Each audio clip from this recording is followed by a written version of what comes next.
my grandpa's driving. We're in this nasty fucking beater Chevy van, and I'm just sitting there quiet. My hands are clenched, like my heart's beating. I remember this very vividly. And he stops at this gas station. He's like, "Do you want like a soda or something?" And I'm like, I don't know. I don't know. What's the point? Yeah. He comes around to the other side and he opens up the car. He's like, "What's wrong?" And I'm like, "Look, everyone in that story that accepted Jesus dropped dead. Are we about to die?" And he's like, "Oh, you just don't understand story. I get it. No, we're not about to die. I mean, maybe, but not because we said that prayer."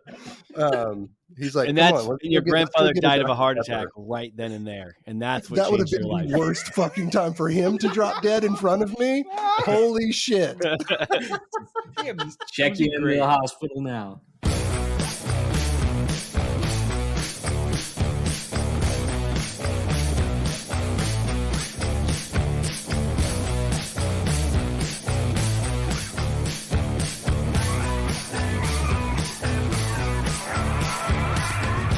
Everybody, we are back with another episode of Growing Up Christian. I'm Sam. I'm Casey. And so crazy, like random. Now I feel like I'm like introing like a Family Guy bit. Oh my God, it's so random, bro. No, but coincidence tonight. So I'm on summer vacation now, so I can do whatever the fuck I want. I don't have to think about waking up for a Monday. Aren't you like, don't teachers like sharpen pencils all summer or something like that? Yeah, we just study curriculum. I'm going to spend an entire summer trying to figure out like how to make next year perfect and flawless. Spending an entire summer like pulling biblical prophecy out of social studies texts. Yeah, I'm trying to make the Bible accessible. So I'm just like gonna pull a bunch of parallels, but like have it be adjacent enough where it's not. I won't get reamed out for working in a public school. But I'm still trying to figure out how to properly indoctrinate the students in my caseload. Yeah, well, luckily you can just kind of try them out. You know, if it goes poorly, you can just toss a few out the window. Yeah, well, I am on the second story, and the dumpster is like right below my window, so you can just drop them straight into the garbage too. It really works out pretty good. There's so many kids. Yeah, we don't need them all. Certainly, there's like 360 in my school alone, and it's just through first grade. So what are we really doing? Like, we need to thin the herd a little bit. So friends of ours are out my way for like a birthday party for someone, and they're like, there's a brewery like a town over from me, and it's fine. It's like a good place to hang out. That's the thing about like that's where like the brewery status is at now, where it's like everyone's any dipshit can like brew a beer, I guess. Like they're just popping up everywhere. Most places are like, if you're bad, you just don't really make it. There's two in my like area, probably like a 20-mile radius, that are just absolute trash, and it's astounding that they still exist, because I've been to a couple of them, a couple of times, and you just take a sip and it's like almost undrinkable. It's bad. It's really awful, and it doesn't make sense that in a capitalist society they continue to exist. But there's plenty that like, what makes it work is like it's a cool establishment. So there's one that's on a farm, and that's the one. So the one I went to tonight, it's on a farm. They do Christmas trees. They do all sorts of shit all year round, and they just decided to like do a fucking brewery too, because like farms like to do that, and their beer's fine. So like, it's like a good place to go with the kids, whatever, you hang out. They have like this big event area, away from where the barn is and where they do like the actual, like where people go to drink and like hang out and get pizzas and shit. So you go down this path, and down that path is like where they do events. So like a lot of weddings happen down there. But tonight, we just happened to show up when they're doing what is called Connect Fest, and it's a evangelical Christian concert, and Oh, cool. it was pretty fucking awesome. You could just you didn't hear a lot. I didn't hear, so I didn't go down to the event. I should have. Last year they did this, and I wished I had gone. And I thought about going this year, because my friend sent it to me, and I was like, oh, I should go and just do like some Instagram live shit and just have fun down there, uh, checking out this Christian concert. And I think it's so funny to even call it a concert. It's like there's probably like 8 people on the bill, and I'm pretty sure it's just like you're basically just having 8 cover bands come and do Christian music. Like none of these people are writing their own music. You're like hearing shit that you've heard before. It's a lot of vocalizing. So like even though it's down a hill and through the woods, like you can hear it, and it's just a lot of ooh-ahs and hey-ohs and alleluias, and it's just like everything sounds They're playing like same. praise music? Yes. Oh God, why? And then there's like the breaks, and there's some like sermonizing in between songs and shit like that. And it's entirely free because it's ministry, right? So they want to get a bunch of people to go. But I think it's funny that they do this at a brewery, because it's like, I mean, Christians are still on the fence about drinking. I think around here, it's maybe less on the fence than in the South, because we don't have, it's more non-denominational up here, not Southern Baptist. Southern Baptists seem to like, they're fine with drinking, but if you work at a Southern Baptist church, you Really have to sign depends. a contract that says you won't. But if you're a parishioner and you do, people just like not give you a bunch of shit about it as long as they don't see you like drunk in public or something like that. They're like, well, because they also love, freedom and privacy, and like, well, what a man does in their own home, what am I supposed to? I'm not going to police that. So you kind of have to like balance your Christian convictions with your love of freedom in America, and that can be challenging when it comes to alcohol. I feel like Christians have settled into the place where Mormons are, where it's like you're against drinking, but you just kind of lie about it. Perfect. Yeah, I think that's where this, everybody needs to be. And it's not a real lie. You know what they call it in Christian? It's like there's lies. It's lies of commission and lies of omission, right? So some lies you just commit. You tell a bold-faced lie, but some lies you just omit the truth, and that is the same as lying. And guess what? It still sends you to hell. That sounds awful, but I would go if it was like, if they were going to be playing like Pillar covers, I would go. They weren't. It was like David Crowder shit. Oh, Steven God, Crowder. I hate it. Steven Crowder, David Crowder. I always confuse my Crowders now. I don't know. Both bad. Steven Crowder is the watch it. That's Steven Crowder. Okay. So we're talking David Crowder, and he's the one with the long goatee. Yeah. And like the youth pastor glasses, the thin youth pastor glasses. He was like idol status when we were at Liberty. Yeah. Like all the people that were in youth ministry and praise and worship degrees and whatnot, like they just loved David Crowder. Oh yeah, they really did. I love the idea of playing like setting up a brewery and just making it like a total yuppie trap where like the setting is cool. It has a patio with like tea lights stretched over a pergola. Oh, like solar lights, twinkle lights. What do they call them? Everyone calls them different shit. Tea lights are the little candles. Axe throwing or something like that attract that. Like you need some canned fun that nobody really enjoys, but they go do it anyway. Like it's a thing that you do to make it through a double date with people you don't like. Yep. And then you got to have like a giant Connect 4, Oh, that's a good one. Yeah, you need that. You need it. And you need like painting like a mural of butterfly wings on a wall that people can stand in front of and take Instagram. Just make it like a total like just Nashville rip.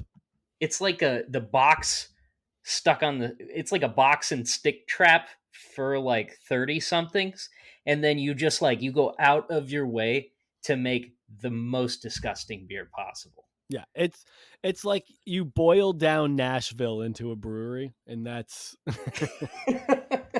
and Austin, same way. That's everyone I ever known who's gone to Nashville takes pictures in front of these specific wings, and but yeah, that's all there is. Yeah, what else? It's literally just like a series of places to take photos of yourself pretending to have fun. Yeah, and then you puke on the sidewalk. Yeah, well, you're having fun because it's like it's only fun taking pictures in front of pictures if you're wasted. Otherwise, yep, it's like then a you could be photo in front silly. of a photo in front of you just do like that Inception where you're like, let's take a picture of me holding a mirror, and it's like an infinite look through. It's fun. It's hilarious. It's like Inception. But either way, had a good time. Got to listen to some Christian music tonight.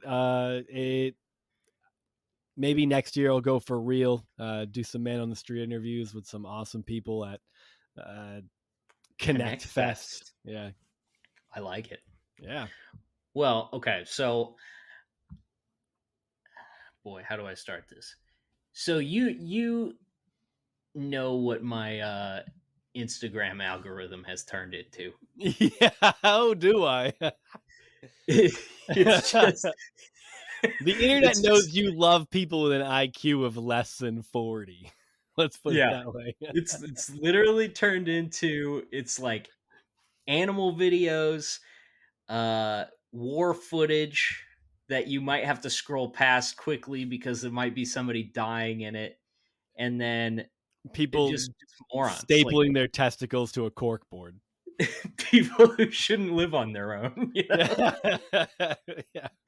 So one such person that's popped up and I really enjoy is a guy named Third Eagle. Have you heard of him? No, I haven't. Unless you've already sent me videos from him and I've just like haven't paid attention to the handle name. I'm guessing that a lot of people listening to this have seen Third Eagle before. So he calls himself, he has two titles that he calls himself. He's Third Eagle of the Apocalypse and co-prophet of the end times. All right. He's co-prophet. Because the Holy Spirit always works through two people. For example, and I'm taking this straight from his website. For example, the gift of tongues is not useful unless there's someone there to interpret. And also, it takes a man and a woman to make a baby. Therefore, the Holy Spirit works in twos. All right. Now, he also says that he doesn't claim to be the only co-prophet right now, because there's a verse in the book of Revelation that's like something about your sons and daughters will prophesy. So there could be lots of them. He only works in twos, and there could also be a lot of them. So you leave yourself some wiggle room. So I'm going to play you a piece from Third Eagle that maybe it might jog your memory. I've got a few of them here. We may not get to all of these, but here's the start. Doom and gloom coming soon. Listen to Third Eagle's tune. Doom and gloom. God is telling us the end is coming soon. Very soon. You'll see signs up in the sun and stars and moon. Doom and gloom. Very soon. Rapture comes at night or noon. Doom and gloom. Very soon, if you're ready, you will meet the bride and groom. The Church in Christ. I love it. That's amazing. Amazing. Yeah. That's only the first verse. And like most sanctioned by the Holy Spirit hymns, there's about 8 verses to it. That's incredible. Yeah, so he's an old Catholic guy from Osage, Iowa. And he has a great About Me page on his YouTube channel. He talks about how, first off, on the homepage, it talks about who, like what Third Eagle Media is. This is thirdeaglemedia.com if you want to check it out. But this is the warning that's posted on the front page of his website. It says, for all those persons who do not have the gift of discerning whether the Eucharist is valid in a particular parish, the time is now to start praying to Jesus to ask him for the gift of discernment. You need to determine whether the Eucharist is valid in any one parish before receiving communion. Please pray silently. Do not speak this prayer out loud, for the evil one will hear it, and he may give you a false answer. Oh, that's a new take on praying out loud, and I appreciate it. I think all prayers should be silent. Me too. I love this angle. All public prayers should really be a moment of silence, and that would alleviate about 8% of the total tension in this country, I think. And 80% of the voices you hear in Cracker Barrel. It's such a good point.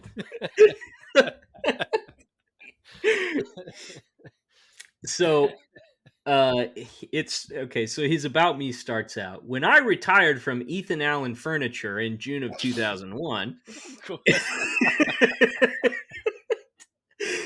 I can totally picture this guy selling you fucking sectionals. That's for sure.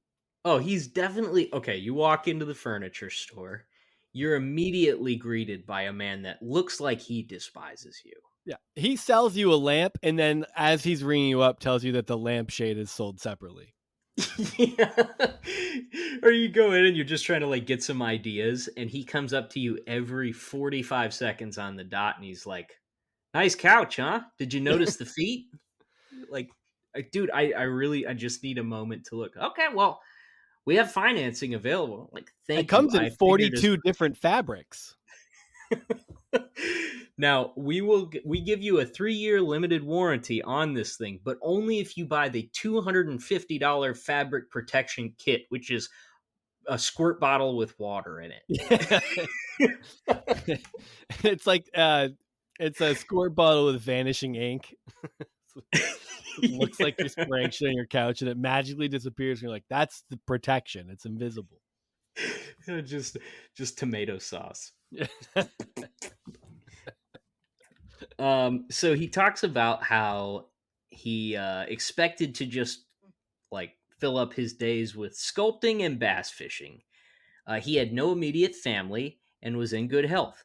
He says, little did I know that Almighty God had much bigger plans for me. So he then goes on to talk about how he really liked WWCR, Worldwide Christian Radio, which he listened to on shortwave, of course. And he decided that like he was listening to this guy named Tex Mars. He says he expressed a totally outrageous interpretation of the Book of Esther. I thought, he can't possibly be right in saying that Esther prophesies an end times takeover of the world by the Jews. Okay. This is shortwave radio. I mean, that's what's out there. It's this and reptilians. So he went through, made his own interpretation, and he thought, like, how did I know that Esther was about the end times? And therefore concluded that he must be a prophet. He says that he applied for a radio spot, and he got the spot right before Tex Mars. But he wasn't getting enough donations to pay for the airtime. So he kind of, I think he bought a half-hour segment on this radio thing. And oh man, there's a part here where he's okay. He says, I had also decided that in order to write out cogent scripts, I needed a computer. My sister allowed me to use her Macintosh, but when I decide to get my own... I haven't heard someone call it a Macintosh since I was fucking 7 years old. I guarantee you, like, whatever Macintosh he was working on, like, the plug doesn't fit into the outlets on our walls nowadays. It still has the build of, like, a 1985 television set where it's just blown out the back. It's got that, like, that clear orange color or teal or whatever color it is that you want. It's a perfectly square screen that has, like, a 3-inch convex like lens on it, and it weighs 400 pounds, and your dad makes you help him move it like every summer. The screen is actually still that rounded glass. If you tap on it, it just goes don't. Like you could just tell that it's thick. It's so thick. He says, I opted for a beautiful iMac desktop model. One day I was experimenting.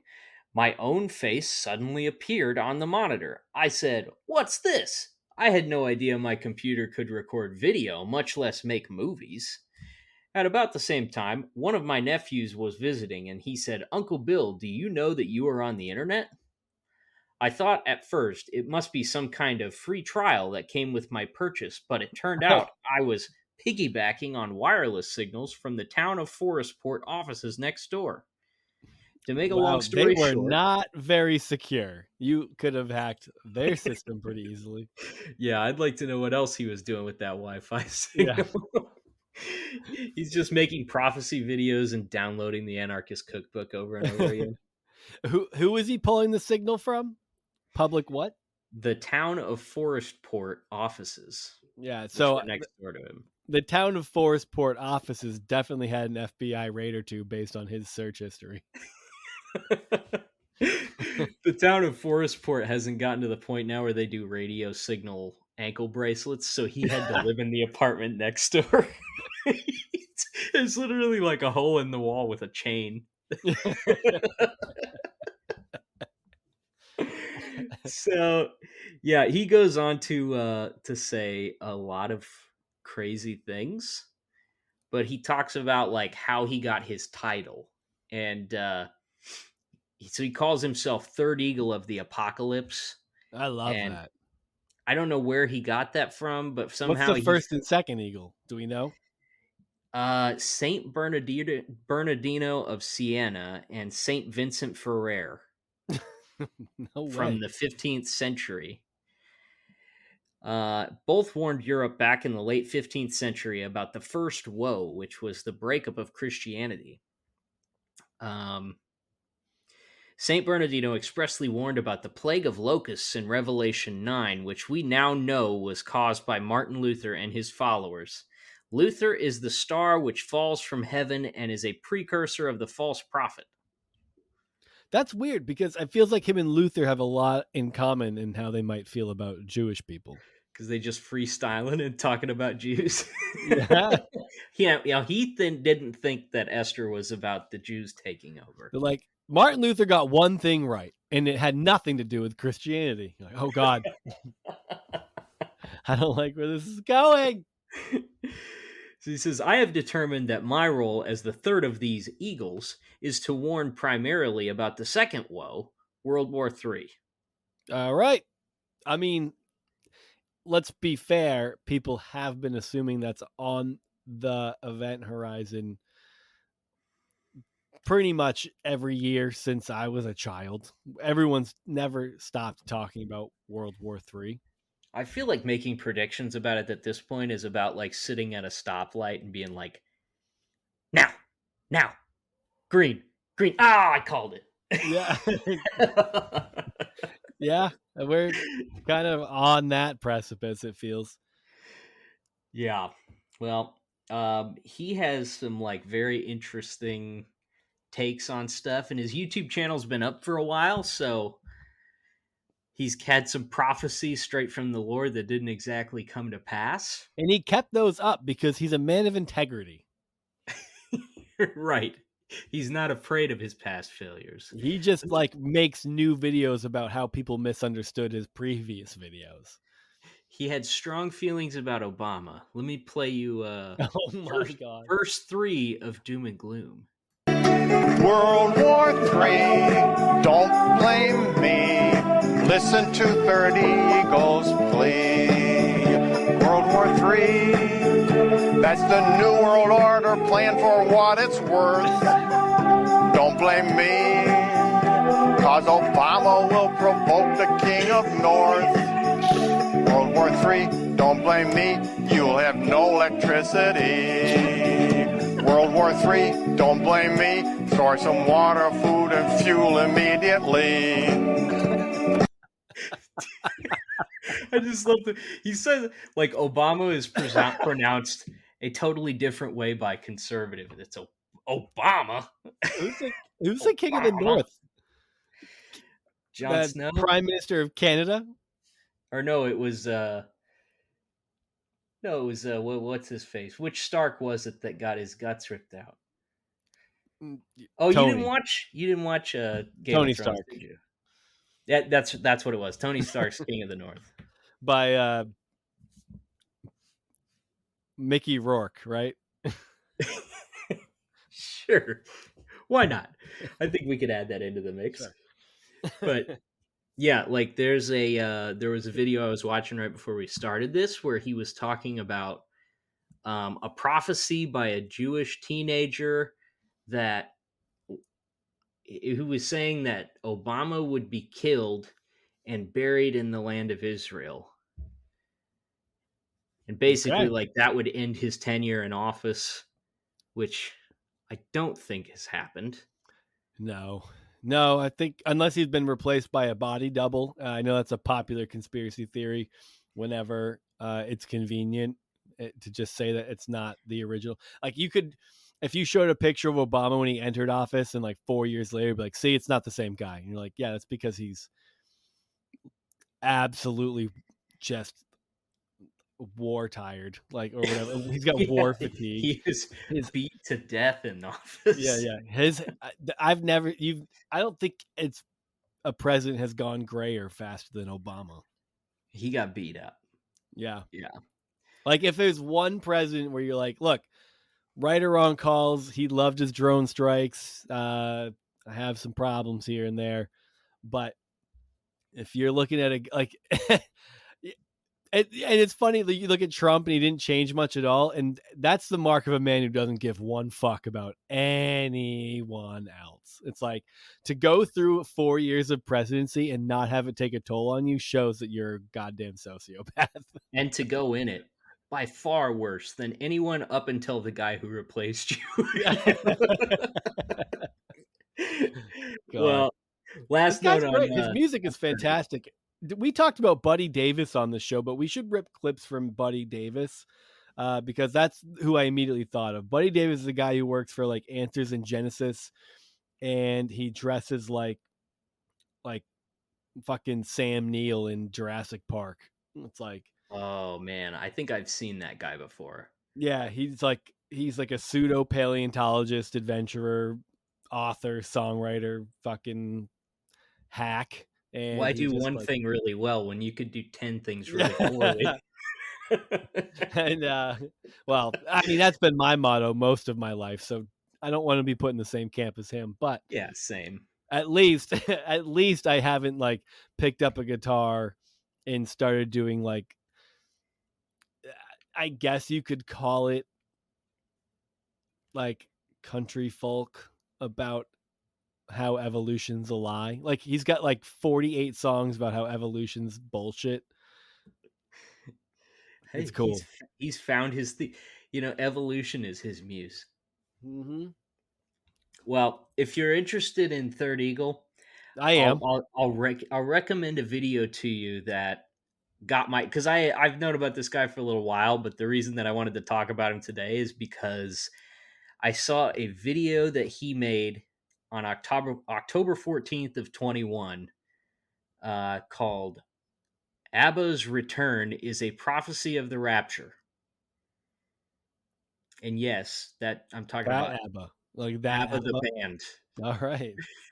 So he talks about this new song that they put out called Don't Shut Me Down and how it is like end times prophecy done through like basically injected by the Holy Spirit into modern media without playing it backwards. Oh yeah, no, this is the Holy Spirit works in prophecy forwards, Mm-hmm. Timeline, it's linear, and he can only work on that linear timeline, so I get that. Yeah, it's like 26 minutes long, and I watched the whole thing, and it is like a great glimpse into the mind of a 70-something retired furniture salesman turned apocalypse prophet. It's magical. So you should definitely go check it out. And smash that subscribe button for Third Eagle Books. Like and subscribe, baby. All right. Well, so we had a very fun episode this week with our guests from another podcast, a lot like ours, called Heretics Social Club. And my buddy Jesse turned me on to these guys a couple months ago.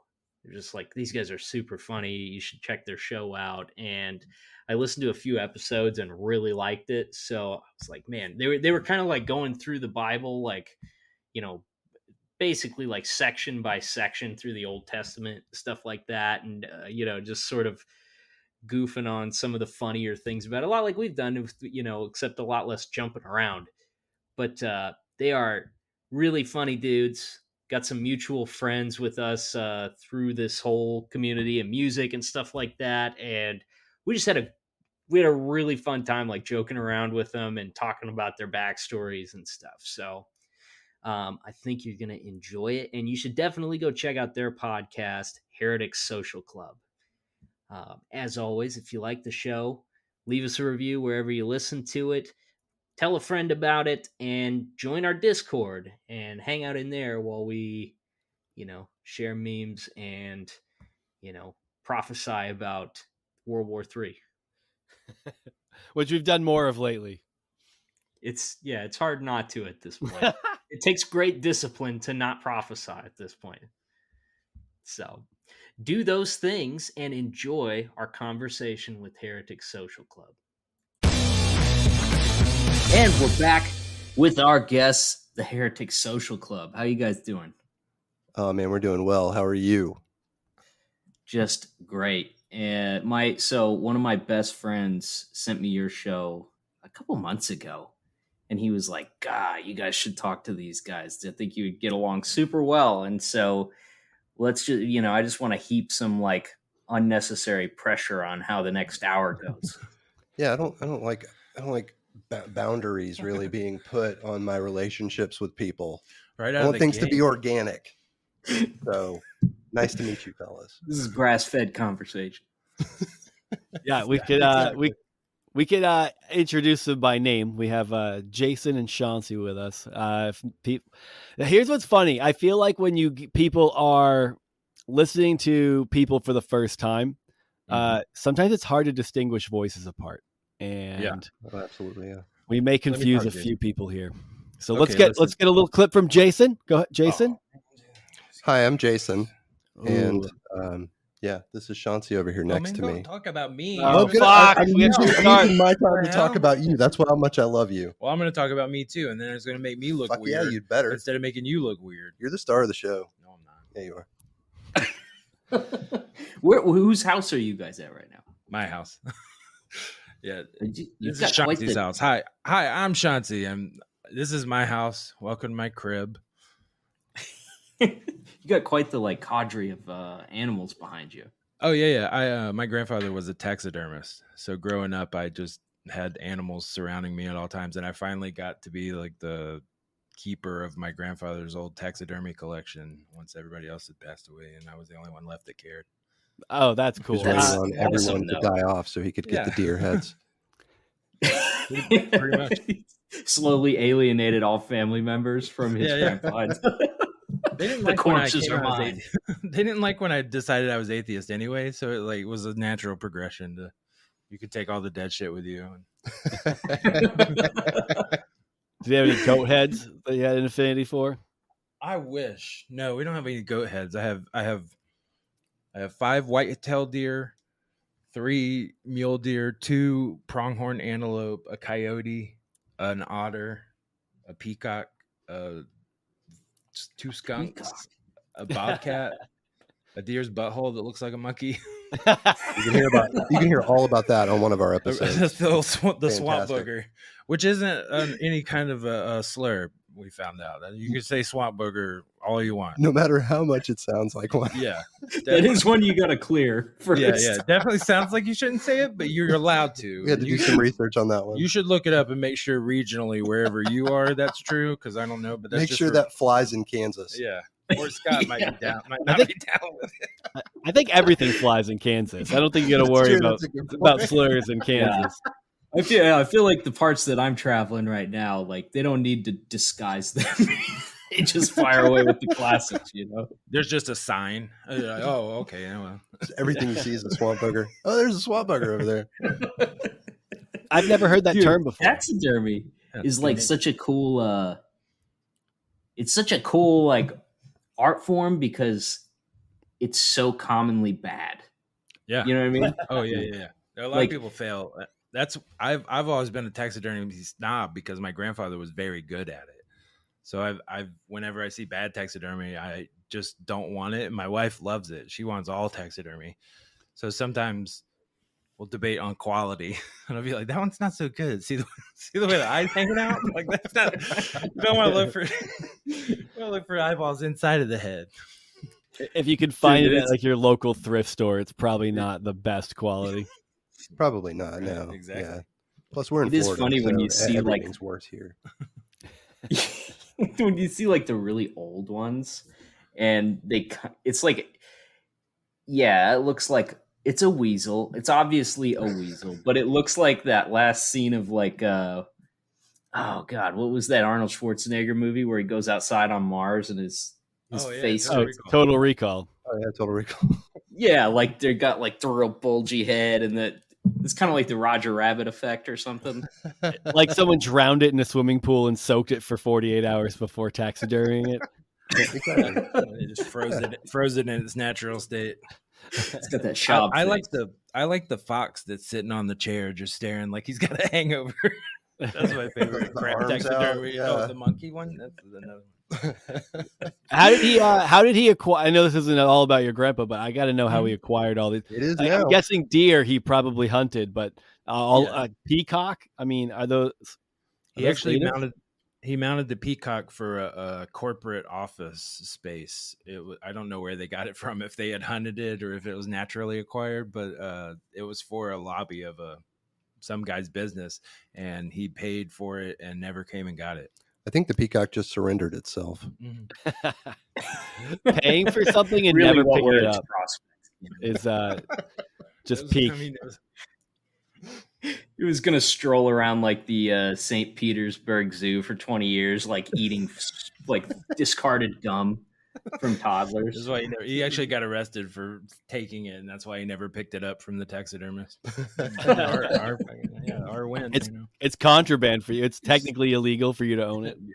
Your loss is our gain because it was somebody's pet. Capitalism. We'll make a plea to your listeners as well. If anyone does want to send us a goat head, we will take it. We need a goat head. We do. Nice. That would be awesome. A black Phillip. Yeah. I feel like goats aren't animals you typically kill, so you ethically have to wait until they die. You don't kill goats. 3 goats today. Do you eat goat meat? He's a goat hunter. Yeah. Here, I know it's like more common. I guarantee you there's a supermarket within like 10 miles of your house that sells goat meat. Yeah. Oh, all right. It's like halal supermarkets. I just watched an episode of Somebody Feed Phil where he was eating goat meat, and he said it was like the most delicious thing he's ever had. The last time I was in Florida, I had goat. We went to Mikey was at a Puerto Rican, like a Bravo market. It's a Puerto Rican specific grocery store, and he was in there, and they had put the wrong decimal point on a leg of goat, and it was like $7 instead of $70 or something. He was like, "Oh, I'm getting this!" Wow! And he bought that thing. It was like walking around with it. It's like a club. It was hilarious, but he was stoked on it. He ended up cooking it for his family. He's a guy who likes cooking.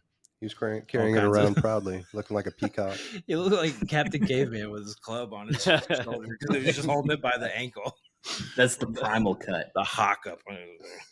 Yeah, I guess it's more common than I originally was feeling. It's not something I've ever thought about buying. I've had it when I've gone out to like get Indian food or something like that, but I've never noticed it in my grocery store, but because Americans only eat like beef, pork, and chicken grown in the equivalent of like livestock ice cube trays. Yeah.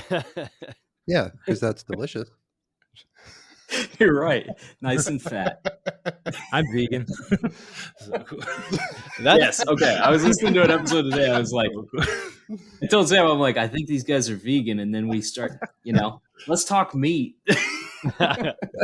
Well, I mean, the vegan is the one with all of the dead animals behind him. So it's true. That's a fair point. Yeah, you're listening to Meat Sweats with Chauncey Fury. From the meat corner. Your meat sweats are just like you get sweaty around meat because you're so uncomfortable. Yeah. Oh, like looking at it. What part is that? Is there like an element of like self-flagellation there where you're confronted with your past sin every day when you walk underneath those? Yeah. That's to remind me not to eat venison ever again. I had too much. We never ate beef my whole time growing up because my grandfather always had meat from the deer he would mount for other people. So every night we would have like largemouth bass or deer venison, or it was always just that was our standard meat. And I eat meat, crazy. So in my house I have like heads of lettuce and tomatoes just nailed onto the wall. You just taxidermy, and that's almost garden. That's well preserved. More like loading at that point. A well preserved cabbage. Yeah, in its natural habitat. Yeah. They're all like solidified in amber. Dude, what happened to the like the fake fruit? Like everybody's grandma had fake fruit and vegetables living around. That's where did that market go? There were different versions of it too. Some of them had those grapes that were either glass or chewy. Mm-hmm. Yeah. Yeah. Because you definitely put those in your mouth at some point. Yeah, for sure. You knew it was fake. You still had to chew it, I feel like the wax fruit died out with the market who likes cinnamon chewing gum. Right. Oh, died out in the mid 90s. I drank a lot of. I chewed a lot of Big Red, so I don't know if that's true. I don't anymore. Shit, I put you on the spot. Yeah. Well, we had one of those big forks and spoons too. Did you guys have one of those in your house? Like, fork and spoon. Yeah. Oh man. Yeah. Dude, the wax fruit goes hand in hand with like the cross section cut of wood that's like stained the yellowest stain they could find, and then they put like a dollar store clock face on it. Oh, for sure. It's like smoker's yellow. It's smoker's yellow, exactly. It looks like the ceiling tile at like one of those old casinos in Las Vegas. Man, houses have come so far. Hey, I looked through your history of podcasts, and you guys have had a couple of people I know on your show. Oh, really? Have friends on your show? Yeah, I have friends that have been on your show. Well, I'm not friends with Jay Baker, but I used to look up to him when I was a Christian. Oh, yeah. I thought that was really cool. He was on there. He's a good guy. Dave Moran, I've toured with. I toured with 4 Year Strong a lot, so I know Fireworks and Wonder Years guys and all those kind of people. So I know them too. And Andy Prince. Andy Prince lives here. From Manchester Orchestra. He's a good dude. That's true. Yeah, Florida boy, always fishing. You toured with 4 Year Strong. What were you who were you playing with when you would tour with 4 Year Strong? I played the tattoo for the band. Okay. Yeah, I just did tattoos on tour. I went on tour with them. I toured with A Day to Remember on the Easy Chord tour with Newfound Glory. Oh, cool. I was out with them and got to know 4 Year Strong on that tour. And started tattooing them, and then they took me out on Warped Tour, and I went out on Rise Against and Bad Religion tour with them. Oh, hell yeah. That's awesome. Yeah. I used to work with Alan.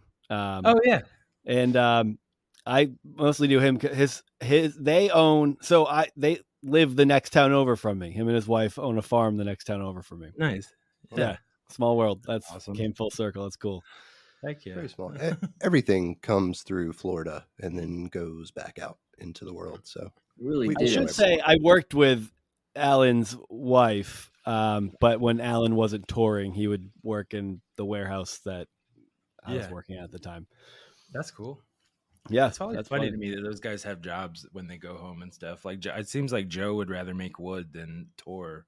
Yeah, he has a wood shop or whatever. Yeah, it was so wild, man. When you think well, they had like not that this is a 4-year strong podcast, but they did have like a big up and down. Yeah, you're telling me. Like, there was like I forget what album it was that just did not do what they wanted it to, and that really like cut into their momentum. But they're back full swing. They're doing fucking awesome now. Yeah, they're doing great. There was a time I know from knowing them that there was a time where they just focused on themselves and their families for like an extended amount of time, which was good for them because they were getting burned out from playing too much and stuff, and they just really needed to get back to the basics of their actual lives, not the fantasy world they were building. So you guys want to talk about our history growing up Christian? I mean, oh yeah, we touch on that a little bit here. Christian. That's pretty on the nose, fellas. We want to talk about how we're a bunch of heretics being social. It's gonna bicker. It's gonna be a through line, I'm sure. Well, yeah, tell us a little bit about how you grew up and how you ended up a pious man of God. Okay. Maybe I'll get to pious man of God in a few weeks. But so I was born to a single mother. My dad wanted me aborted, but he wouldn't pay for a child. So he just left instead. Whoa. He just left, yeah. And then I would find out way down the road when I'm like 29 that he actually had another son a year and a half later. But I wouldn't find out about him until like the most tragic way possible. But so I was raised by my mom and my grandparents, and we were raised, I was raised in the Missionary Baptist Church. And that's the Baptist church where the man is on top. Yeah. Oh, eye contact at all times. Yeah. Under the sheets, though, of course. Yeah. Yes. So I was raised in that. It didn't really have a huge effect on me for a long time, but eventually I went to, I don't know if you guys know about it. It was a big deal down here, the Brownsville Revival, Brownsville Assembly of God. Oh, Andy talked about that. Yeah, it's come up a couple of times. Yeah, I mean, it was huge for a long time. They were having this play called Heaven's Gates, Hell's Flames, and I was in 5th grade. And you thought we were on the nose. Were you guys in one? No, I did. The extent of my acting career stops at VBS skits. Same. But that scared the shit out of me, essentially. So it scared me into accepting Jesus and praying the prayer, and scared the hell out of you. Exactly, it did. It fucking manipulated my 5th grade mind into accepting Christianity. 5th grade. So did your family, did your mom and your grandma kind of get sucked into that, and that's what pulled you in, or did you have a friend invite you or something like that? It was I don't remember how we ended up there, but it was me and my grandpa, and that he's just such an impartial party in all of this, to where he's like, yeah, whatever, to where I don't see him planning that himself, like making the way for us to get there himself. But he ended up taking me, and at the end they were like, lean over to your neighbor and ask them if their name is written in the Lamb's Book of Life. So I lean over to my grandpa and I'm like, you heard the question? And he's like, yeah, I don't know. So we both go up and we both say the prayer. And what's crazy about it is, in this play, I didn't recognize it at the time as like to move the story along. I didn't understand literary effect or anything like that. But anytime someone would say the prayer and accept Christ, they would drop dead in the play, just so they can move the story ahead to get to heaven or hell. Oh, yeah. But in my mind, in my 5th grade fucking mind, I'm like, holy shit, we're about to die. We're about to fucking drop dead. Right. So I'm like petrified at this point. Like, we're going to my grandpa's driving. We're in this nasty fucking beater Chevy van, and I'm just sitting there quiet. My hands are clenched, like my heart's beating. I remember this very vividly. And he stops at this gas station. He's like, "Do you want like a soda or something?" And I'm like, I don't know. I don't know. What's the point? Yeah. He comes around to the other side and he opens up the car. He's like, "What's wrong?" And I'm like, "Look, everyone in that story that accepted Jesus dropped dead. Are we about to die?" And he's like, "Oh, you just don't understand story. I get it. No, we're not about to die. I mean, maybe, but not because we said that prayer." He's like, And "Come that's on, your let's go grandfather get a died of a Dr. heart Pepper." attack right then and there, and that's what That would have changed been your the life. worst fucking time for him to drop dead in front of me. Holy shit. Check you into the hospital now. There's a dimension where you're telling your testimony about how your grandfather died that very moment, and you never look back. Bless God. In that story, in that timeline, though, you were like a charismatic preacher, though. Oh, absolutely, Yeah, yeah. absolutely. And then I brought him back to life. So, I mean, that's the earliest touchstone I have for like the Christian story. I went to like a Christian middle school and a Christian high school. I went to several churches that were. I tried to stray away from like Baptist after high school. So I went to like a Calvary Chapel that we have here, like Surfer Church. Oh yeah, because Baptists are boring as fuck. Like you even recognize at some point you like, all right, I can be Christian and not this boring. So these Christians are nerds. Exactly. I'm gonna go over here where they wear board shorts and flip flops. Like that's the church I'm looking for right there. They listen to Zayo. I don't want to dress like a Mormon every time I go to church. I want to go to church where you don't have to get a haircut every 7 days. I don't want to look at a guy with a toupee that hasn't fucked his wife in years. Like, that's not what I'm trying for. So after high school, I went to Calvary Chapel. Asking me to leave? And I'm just kidding. Do you want to go? No, I might be. You have a toupee? No, I didn't know. It's a hat. Yeah, I went to Calvary Chapel for a long time, and it kind of got old because it's just super polished. So my last church experience was with this small house church called The River. And I went full in. Like I knew this was something different. I knew it was something I could be a part of. There was a time where I wanted to go to seminary. Like there was a time where I wanted to like really just devote myself further to learning everything that I could. So I read and I studied and I read and I studied. And the more I did, the less it fucking made sense. Mm-hmm. So I studied myself out of it, essentially.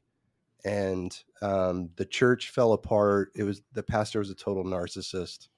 It just kind of fell apart. And then I got married. And I remember after being married, I was standing in my kitchen looking at Facebook, and now I absolutely hate Facebook. Yeah, maybe I did then. I don't remember. But I was looking at Facebook.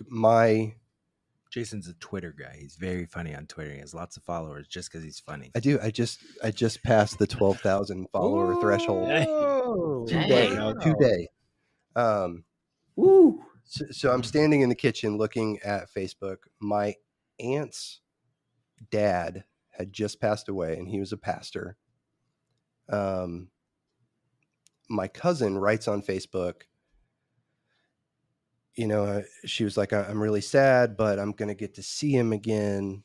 And it's going to be great when I see him again."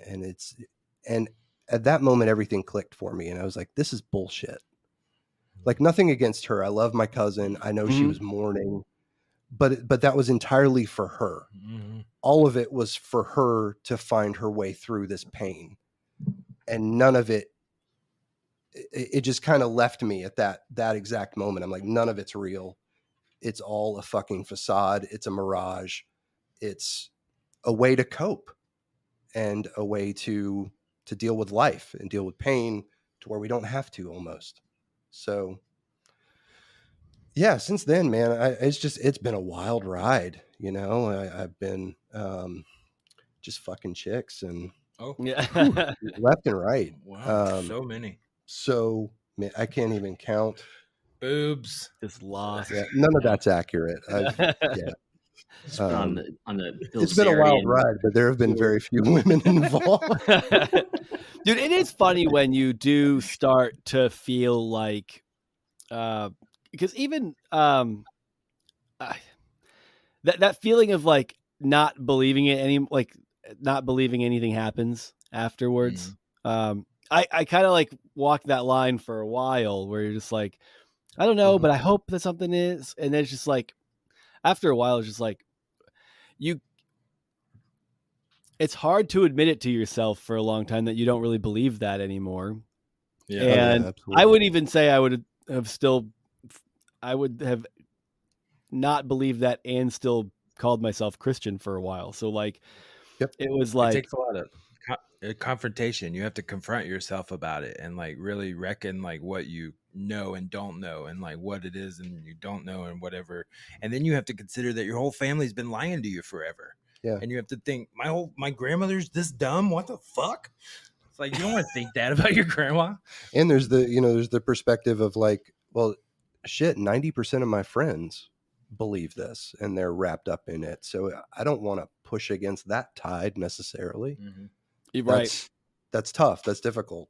Yeah. It is funny Makes because you like, feel for people who like who reach that point while having a family that, you know, attends church and stuff. Like, we definitely got some friends like that where you're talking to them and you know, especially you can tell that they feel obligated to talk to you about faith related stuff. And that's fine. Like, I understand that pressure, you know, and I don't care. I mean, I don't mind talking about it, but like, there's certain times when you get the sense with one of them where you're like, I don't think you would be here if your entire world wasn't wrapped up. Like, if it wouldn't cost you everything to say, I don't know if I buy this anymore, then I don't think you would, you know? Yeah, there's a point in which you just like, I'll never forget that like acceptance moment of, I guess I just don't think anything happens. And I don't really care if you do. I just don't. And yeah, like, who can really know? I think that's what it was. Just I think my obsession with it was just this idea of like that needing to know. And the more comfortable I got with just not knowing shit, the more just like, I don't think so, but I mean, whatever. It could be a nice surprise or not. I don't know, but I'm guessing I'm not worried. It's really this, I'm not worried about it anymore feeling. And that's what you do in most of Christianity is worry about it. And then to just be like, and you tell yourself you're not, you're like, well, I'm not worried about it because I know where I'm going when I die. But to actually not, that is worrying about it. Like, to be thinking about it in those terms, but to actually not consider it at all anymore. I think like a moment when I really was just like, okay, yeah, I definitely shed that belief was even after my grandmother died. It was just like, I had similar experiences where it's like people are like, well, we'll see her again someday. And I'm not going to naysay and be a fucking asshole, but I'm just in my head. I'm just like, I don't think that. I don't think so. And I don't need to. It doesn't make me feel better to think that. I also don't want to assume that anyone who just thinks nice things is only doing it to feel better, but there's obviously a wide spectrum of ways you can believe or not believe things. But I resonate with some of your experiences there, Jason. Yeah. Well, speaking of Jason's, let me tell you some of my experiences and see what you could pick up on. Stop me if you've heard this one before, but I was born to a mother who nope, heard the mother story before. Everyone's been born to a mother. Jason already said that. I literally just said that. My dad didn't want anything to do with me. Never knew him till I was like 15, 16. Found out he had another family. So met my little brothers that way. So you beat Jason 17. Though, because he was older than 16. So I'm not Jason. This is Chauncey telling a different story. Your podcast hasn't skipped back. He was the brother I was talking, the half brother I was talking about. Tragic. Yeah. That's not true. So for Jason me, was the second family. I was raised by my grandparents because my mom was too young to deal with me. I remember being 4 and having to go live with my grandparents, which was coincidentally the year my mom turned 21, and she was working in a bar. Wow. Across the street from where she lived. And I had walked in on her having sex before, and I had found her weed before. And so I think she was ready to get me out of the house a little bit. So I went to live with my grandparents, and they were, you said earlier that you have friends that you could tell, like when they're talking about their kids and stuff, and like people use their kids as, I feel like people use their kids as an excuse to like instill morality in their kids without having to talk to them. Talking like religion, Christianity, things like that. Yeah. It feels like a lot of people I know go to church just so their kids like have a little something, like a little background, a little faith, a little, like a backbone and the, what to do, what not to do kind of thing. And I don't think they understand the like haven of pedophilia that church is, or like the, all the conflict of information and all, all the stuff that just goes through it. They just assume we have to do this so our kids aren't terrible people, murderers and rapists and all this. And it's like, no, you don't actually realize that the Bible's full of that kind of person, and the thing you're trying to avoid is the thing you're doing. Absolutely. That's just what we do. Like, especially down here in the South. I mean, it's like we go to church and we vote Republican. That's what we do. And if you're not doing that, then you're evil, or you're, you're pushing against the tide. You need to go live somewhere where they're liberal Satanists. Yeah. I don't remember if we said it.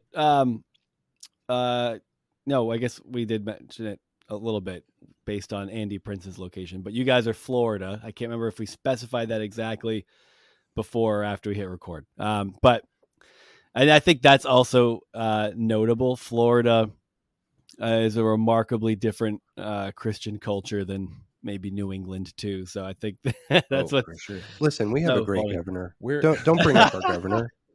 Okay, he's good. I love what he's doing with instilling fear in immigrants. That's yeah. His work with Disney is just fantastic right now. We have no other problems. Our fucking governor is fighting a cartoon mouse. That's what's happening. I'm just glad you can't say the word gay anymore, because that's the biggest problem I've found in my life over the past 45 years. Like, people say the word, I just don't want to hear it. It's getting old. Come on. Yeah. Dude, we live actually about 10 minutes from Alabama too. So we're in the very tippy handle of Florida. Yeah, we're right at the intersection of Ron DeSantis Lane and Kay Ivey Way. We're just right near the beach, boy. Very comfortable. It's funny. Florida is such a weird like mix of cultures too. Like, like you can drive. I always joked about it because I worked a ton in Florida for a while, and it's like, you're never more than like 10 miles away from like debaucherous opulence and just like white trash hell. It's like you just gotta drive inland, and then there you are. Exactly. I mean, we're surrounded by white trash hell, but we can go over the border and we can buy fireworks, fellas. That's true. And it's fantastic. Ooh. Wait, Alabama, you can't get fireworks in Florida? No. See, I thought you guys believed in freedom off in the ground. Florida. We have to go to Alabama for that. We can only have fireworks that spit sparks and stuff. Sit on the ground and fucking fizzle. Snakes and sparklers. Yeah, those little tanks that just go in a circle. No Husker do's or Husker don'ts. Yeah, no bung holes, no scooter sticks.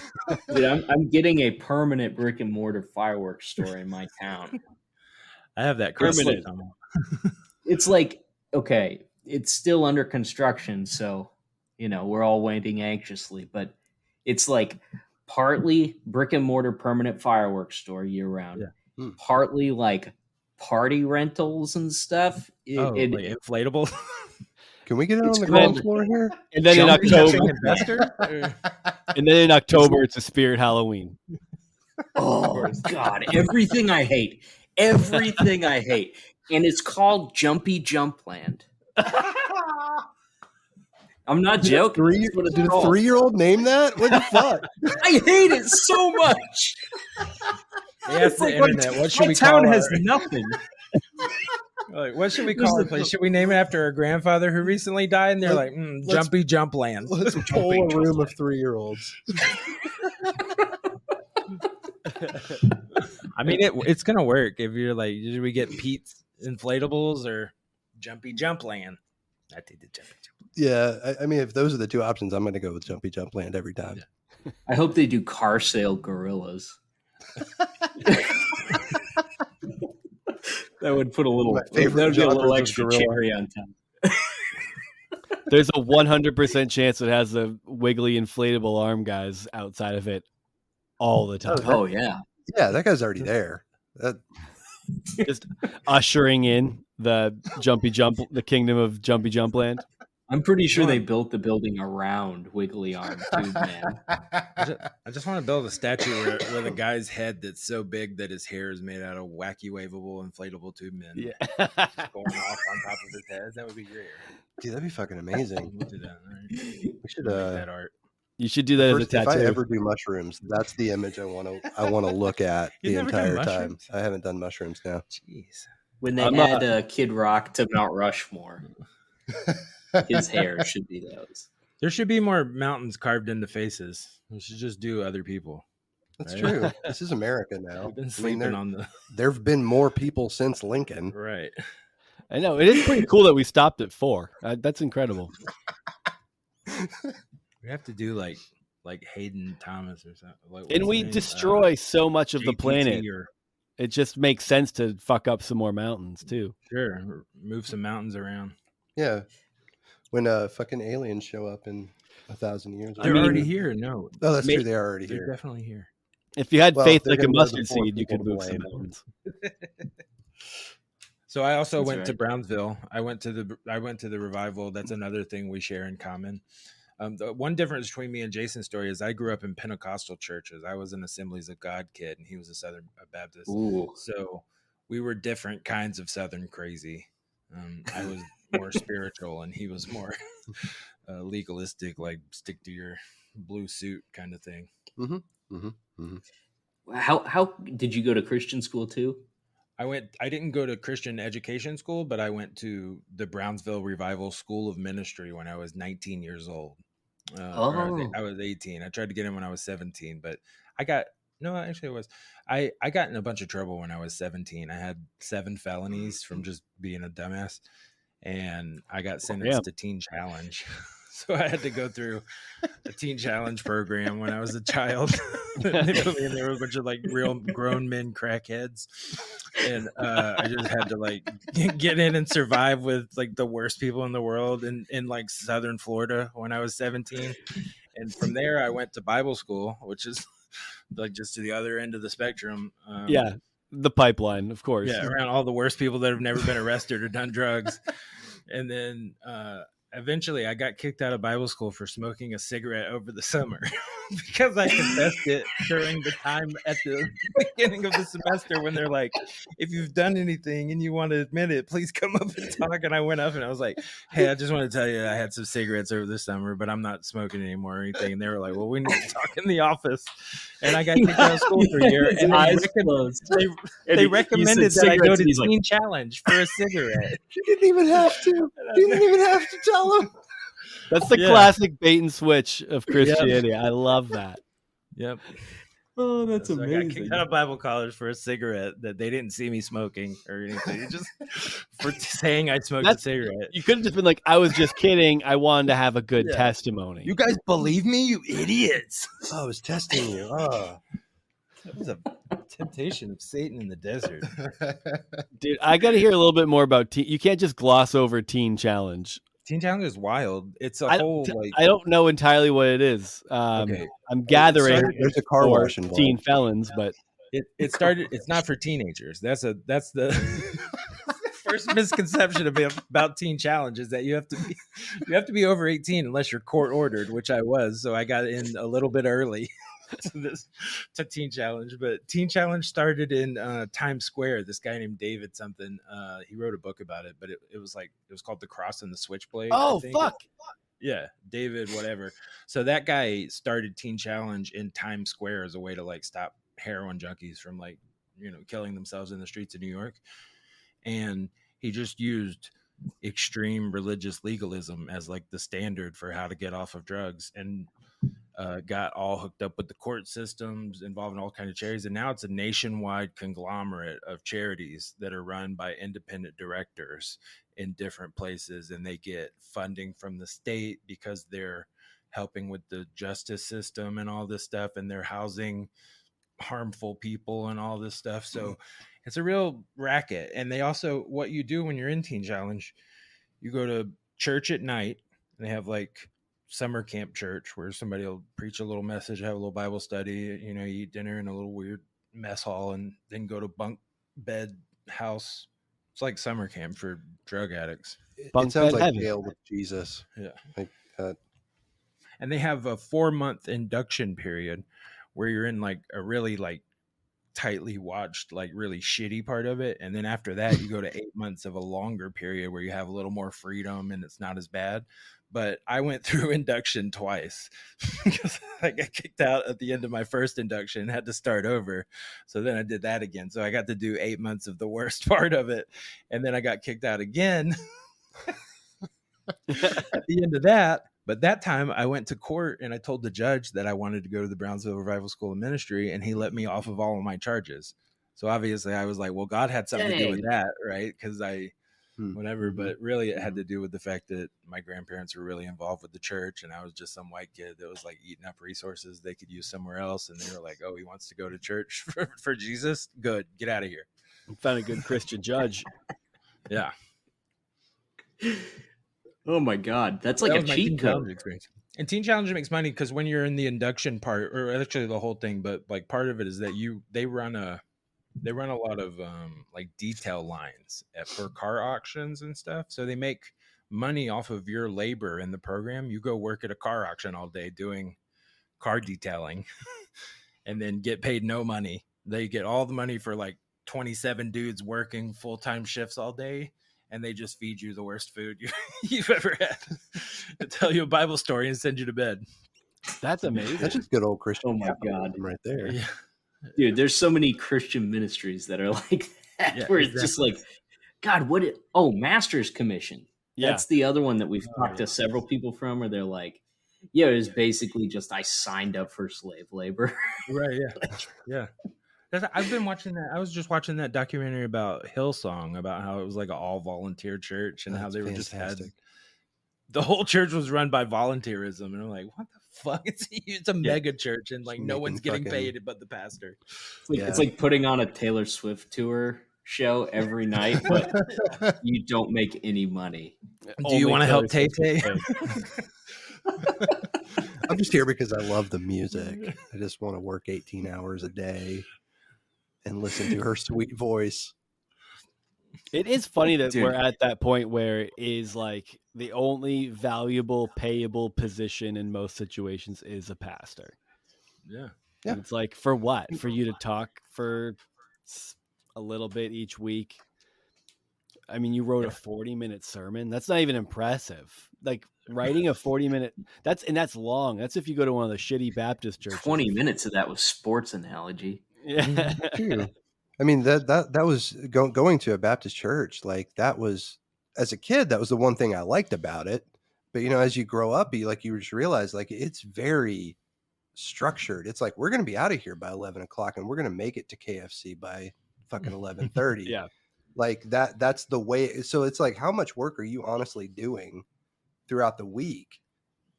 It's like, I guess, if you ask them that, they would be like, well, I go visit people in the hospital and I go visit people in jail. And it's like, oh, okay. So you're just fucking socializing on the church's dime.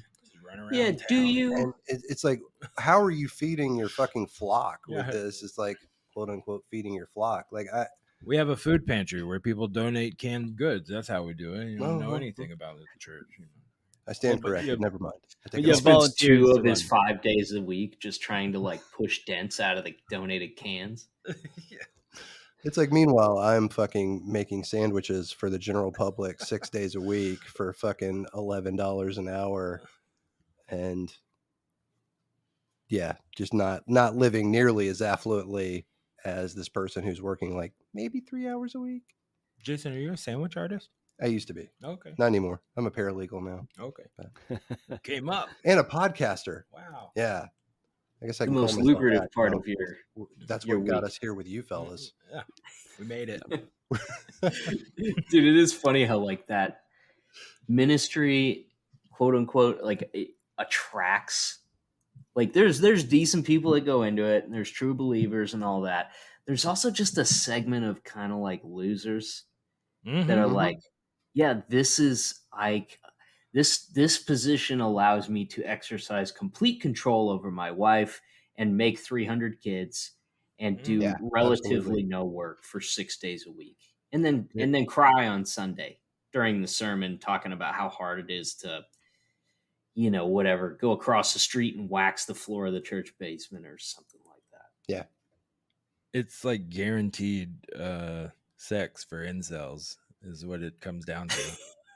It's like the best way if you're a white dude with pasty skin and tinted glasses, you're gonna want to get into the Pentecostal church and find yourself a wife ASAP. Just start laying on guilt trips. Maybe I should take a second look at Pentecostalism.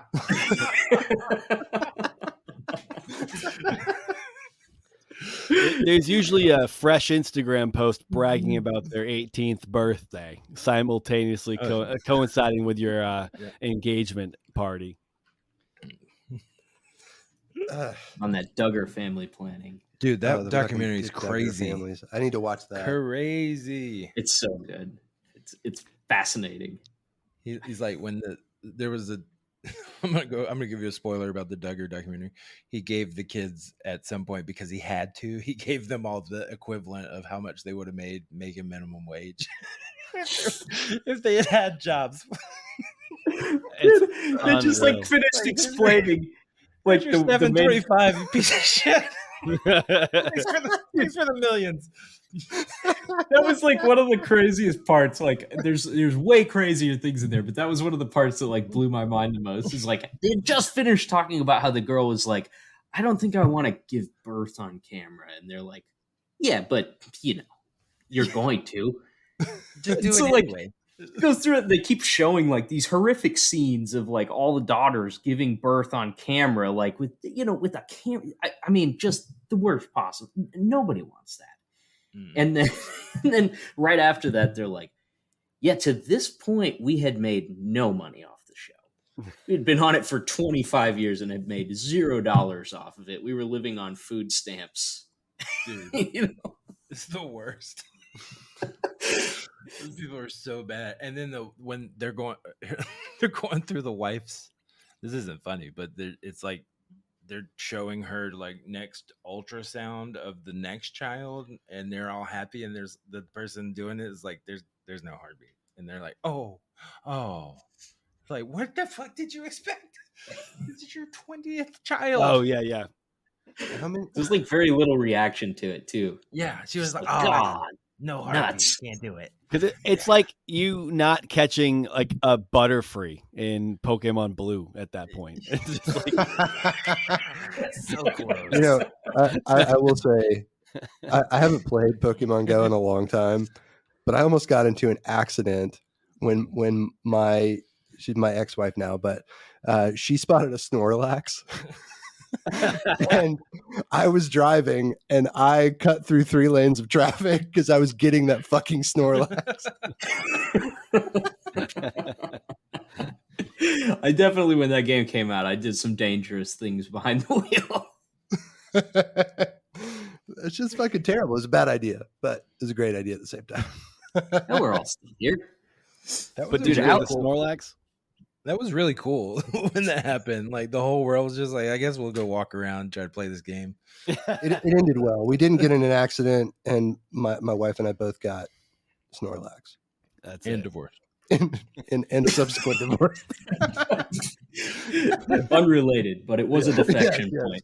No, it actually all hinged on it all came from Snorlax. Yeah. Snorlax was the straw that broke the camel's back, as it turns out. That was the last time I got hard. One of you got the Snorlax, and you just spent the next 5 years fighting about who deserved the Snorlax, and that was just over. More like Horlax. Like, I found it, and I'm like, I dove through 3 lanes of traffic to get it. Oh my god, dude, Jason, how crazy was your Christian school? Was it like one of those? It's a charter school, but pretty normal, or was it wacky? I actually went to three different Christian schools. The first one that I went to was probably pretty close to Pentecostal. That was 6th grade. It was a weird experience for me because I was still going to a Baptist church regularly, but this church was much more charismatic. Or I'm sorry, the school was much more charismatic, and I got to experience it through like chapels and stuff like that. And there was this one point where, like, I'm in 6th grade again, like I'm like 12, and maybe I was a little younger than that, but I hadn't quite started masturbating yet. Nice to meet you fellas too. But a late bloomer. The pastor, I was a late bloomer. The pastor, who was also our gym coach, sat us down, and he decided to tell us that if we felt the need to masturbate, then we were just sinning against ourselves. It's disgusting for a man to need himself. So from that point on, much as Christianity is known to do, I was terrified of masturbating. And I just felt like every time I did it, it was dirty. It was like someone put a boot experience on your car before you ever got to drive it. Exactly. Yeah. I still did it, but it was not easy. they teach that stuff as if like every time anyone's ever ran a gauntlet. Away for a minute. Yeah. So that I only went there for 1 year, understandably, and fucking thankfully. For 7th and 8th grade, I went to a Lutheran middle school, which, in retrospect, one of the cooler denominations, to be perfectly honest. It's like, I'm not cool with a lot of Christianity now, but it's like, I think the Lutherans have come out as being pretty progressive at this point. Yeah, it's split in a lot of ways, but Lutherans, there's a lot of just dope Lutherans who have their shit together and aren't actively working against progress, which is cool. Yeah, and it's a lot of it was very traditional, which is something that I wasn't used to at that point. And by traditional, I mean, like, we would read specific liturgy, and everything was very planned, and that was kind of nice considering everything else I had known growing up. But that was a pretty painless 2 years. But the where I went to high school was very Baptist centric, so I was just going to a Baptist church on Sundays and then existing in this Baptist influenced high school, and it was just it was constant, man. I didn't really understand it at the time, but it was very oppressive to not necessarily to who I wanted to be, because it wasn't like I wanted to go out and fucking commit crimes or fucking just I wasn't just looking to get laid every weekend. Like I just wanted to exist. Like I wanted to wear a fucking Nirvana shirt, and I didn't want to shave, and I didn't want to have to tuck my t-shirts into my jeans, but none of that flew. Like I was being sent to the office to shave weekly. I wore a Nirvana shirt one time, and it was fucking out. And I don't know.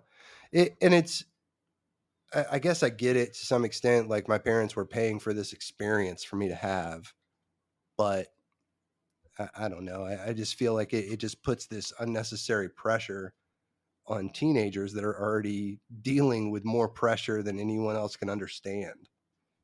So you like in public school, I'm sure it's one experience that's already extremely difficult, and then you just lump religion into that, and it becomes this entire other fucking monster.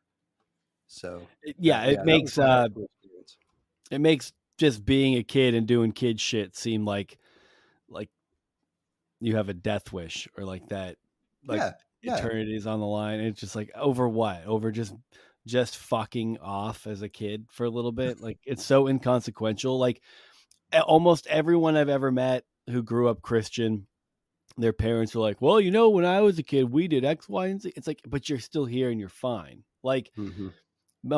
that's most people's experiences, except for several of us who grew up in a certain environment. Now, I also witnessed I always kind of just stayed on that straight and narrow, but the amount of kids that I grew up around who, as soon as they were like 18, 19, 20, 21, moved out of the house, it's like, it was a downward spiral to the point where, like, not just in like a, now's the time where we just like goof off and have our fun. It's like they put themselves on a dark and dangerous path without, like, just out of that need to rebel and finally feeling like you had the autonomy to do so. Yeah, And going to the other extreme. Yeah. That, like when I got out of my experience and I started like watching movies that were like, I guess, common to like the high school experiences, where like, we're trying to get laid for the first time, we're trying to sneak alcohol on weekends, and it's like, oh shit, I was trying to memorize the Sermon on the Mount. Yeah. Like I didn't have any of this shit. It's like it robs people of their childhoods. Exactly. It puts you in a situation where you're thinking about the afterlife before you're even worried about this life, and you're just stuck in this fear where everything, I saw Tom Green one time. He was doing this comedy bit, and I had never considered this fact, but he was talking about how when you're a kid, Christmas takes forever to get there, and it's like, what the fuck, Christmas is still 6 months away, oh my god. But then when you're an adult, you're like, fuck, it's Christmas. And it's because like 1/40th of your life is like way less time than 1/6 of your life, 1/7 of your life.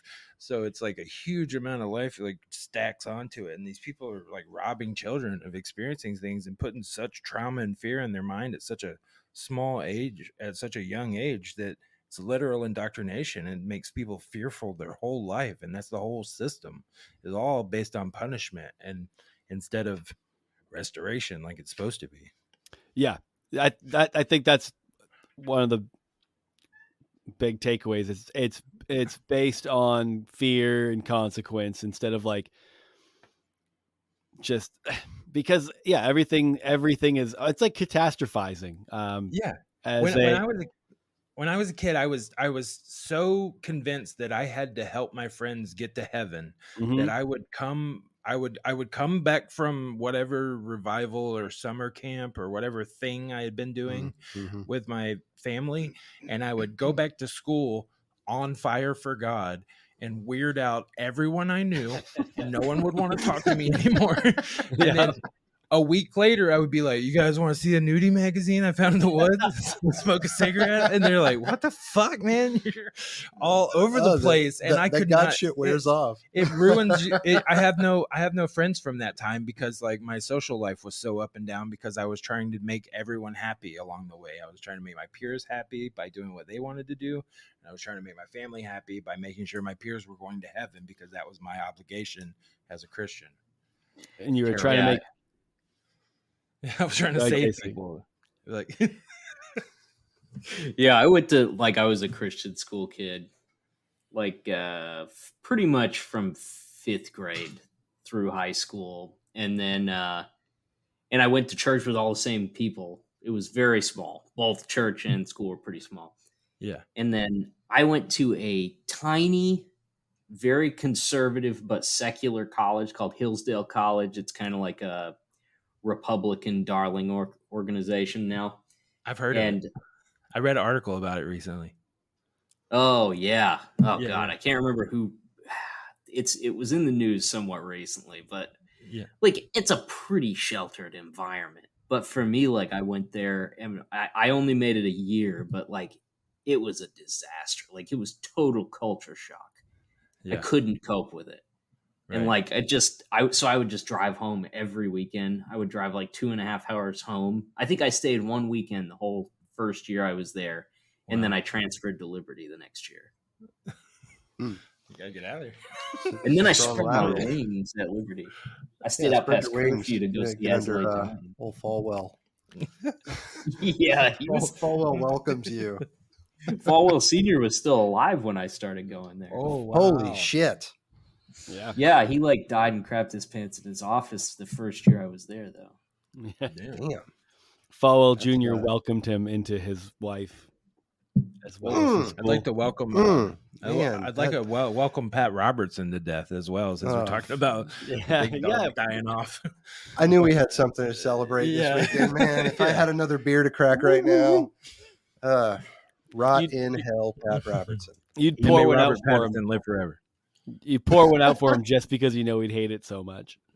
Just pour it straight into the ground. I was thinking about that this weekend. I was like walking around my yard and I was picking up puppy turds, and I had like this big bucket of them, and I was just thinking like, For your dog? Matt Robertson.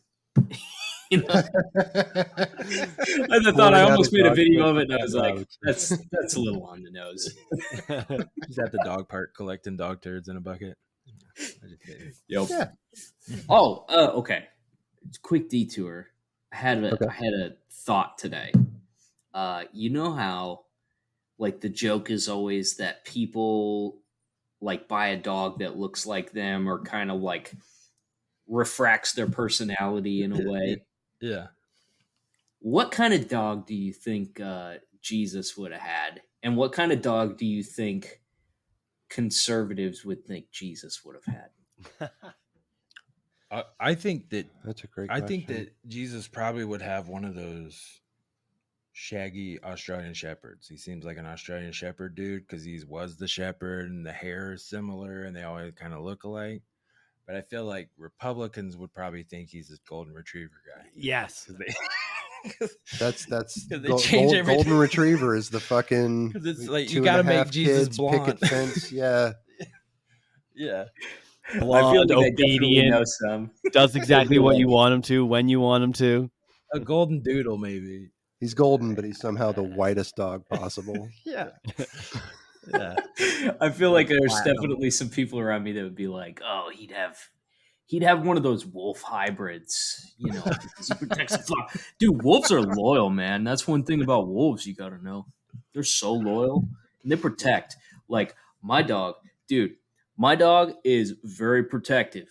She bites people all the time. But, you know, like my toddler, I let him sleep on my toddler. And, you know, she like won't let anybody near him. She bit me trying to pick up the toddler the other day. That's crazy because my toddler bites people all the time. Oh. And the dog. I don't actually let my dog sleep with my toddler because my toddler just bites my dog all the time.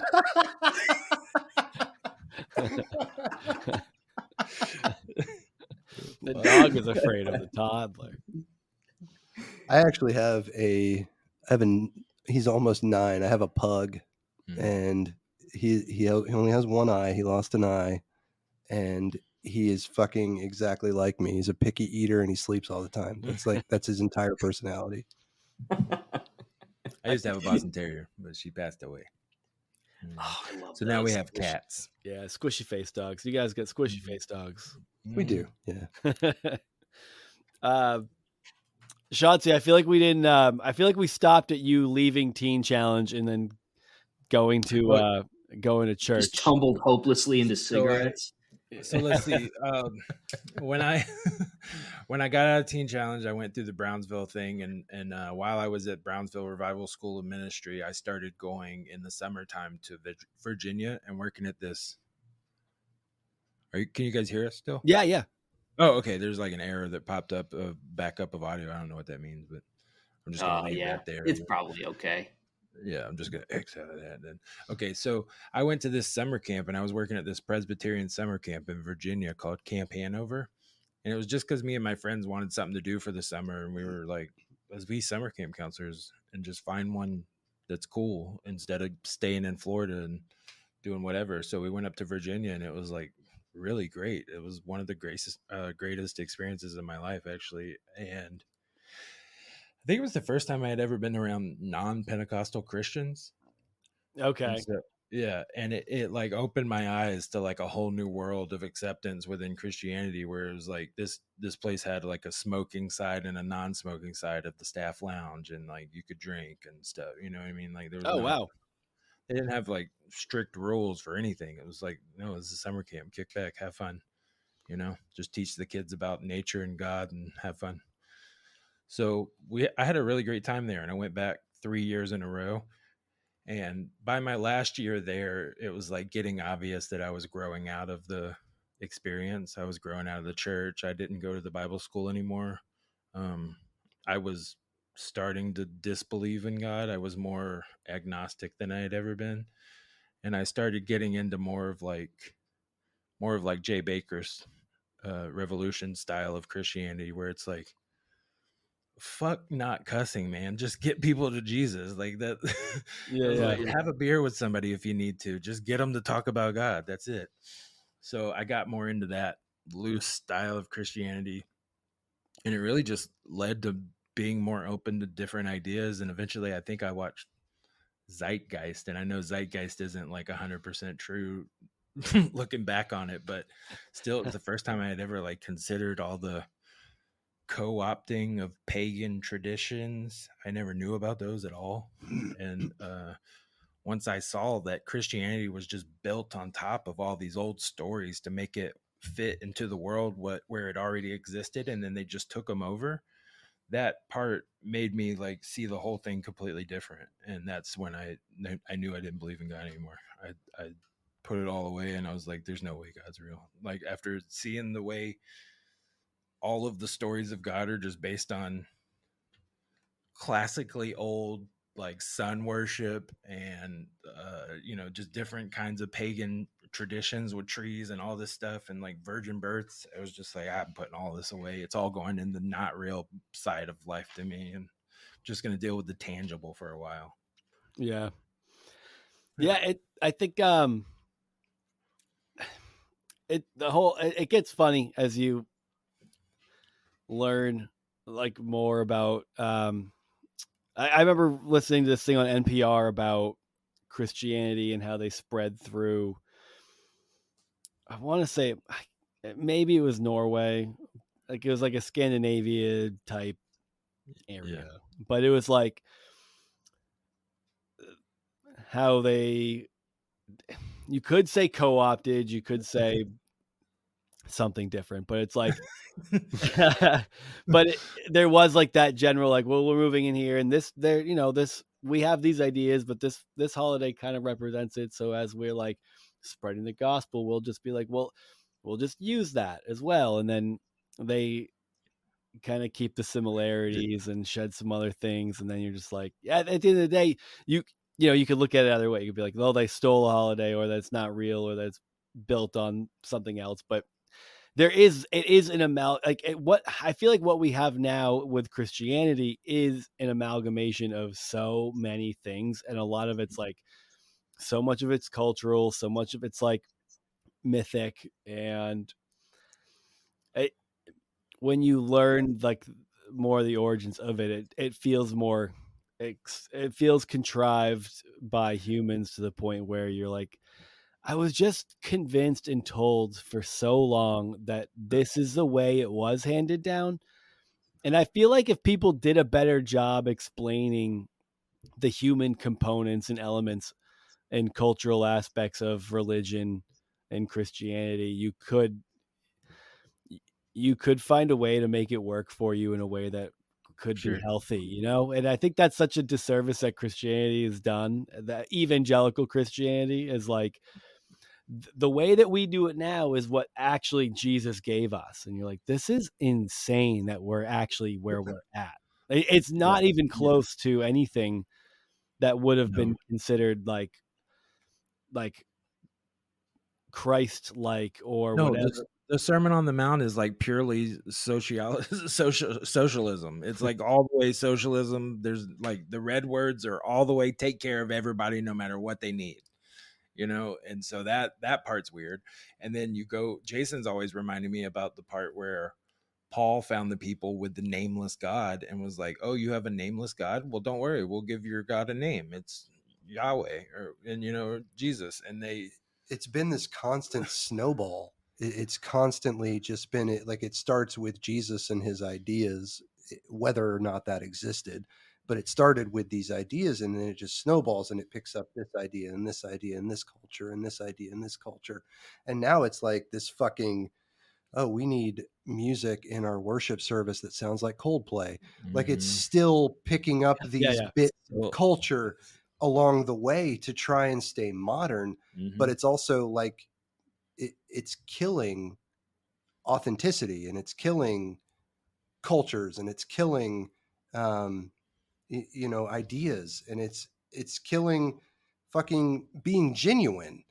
It's just we're gonna come out here and we're gonna fucking, there's gonna be smoke and there's gonna be these fucking 3-chord worship songs and then this guy's gonna talk for half an hour and that's it, we're done for the week.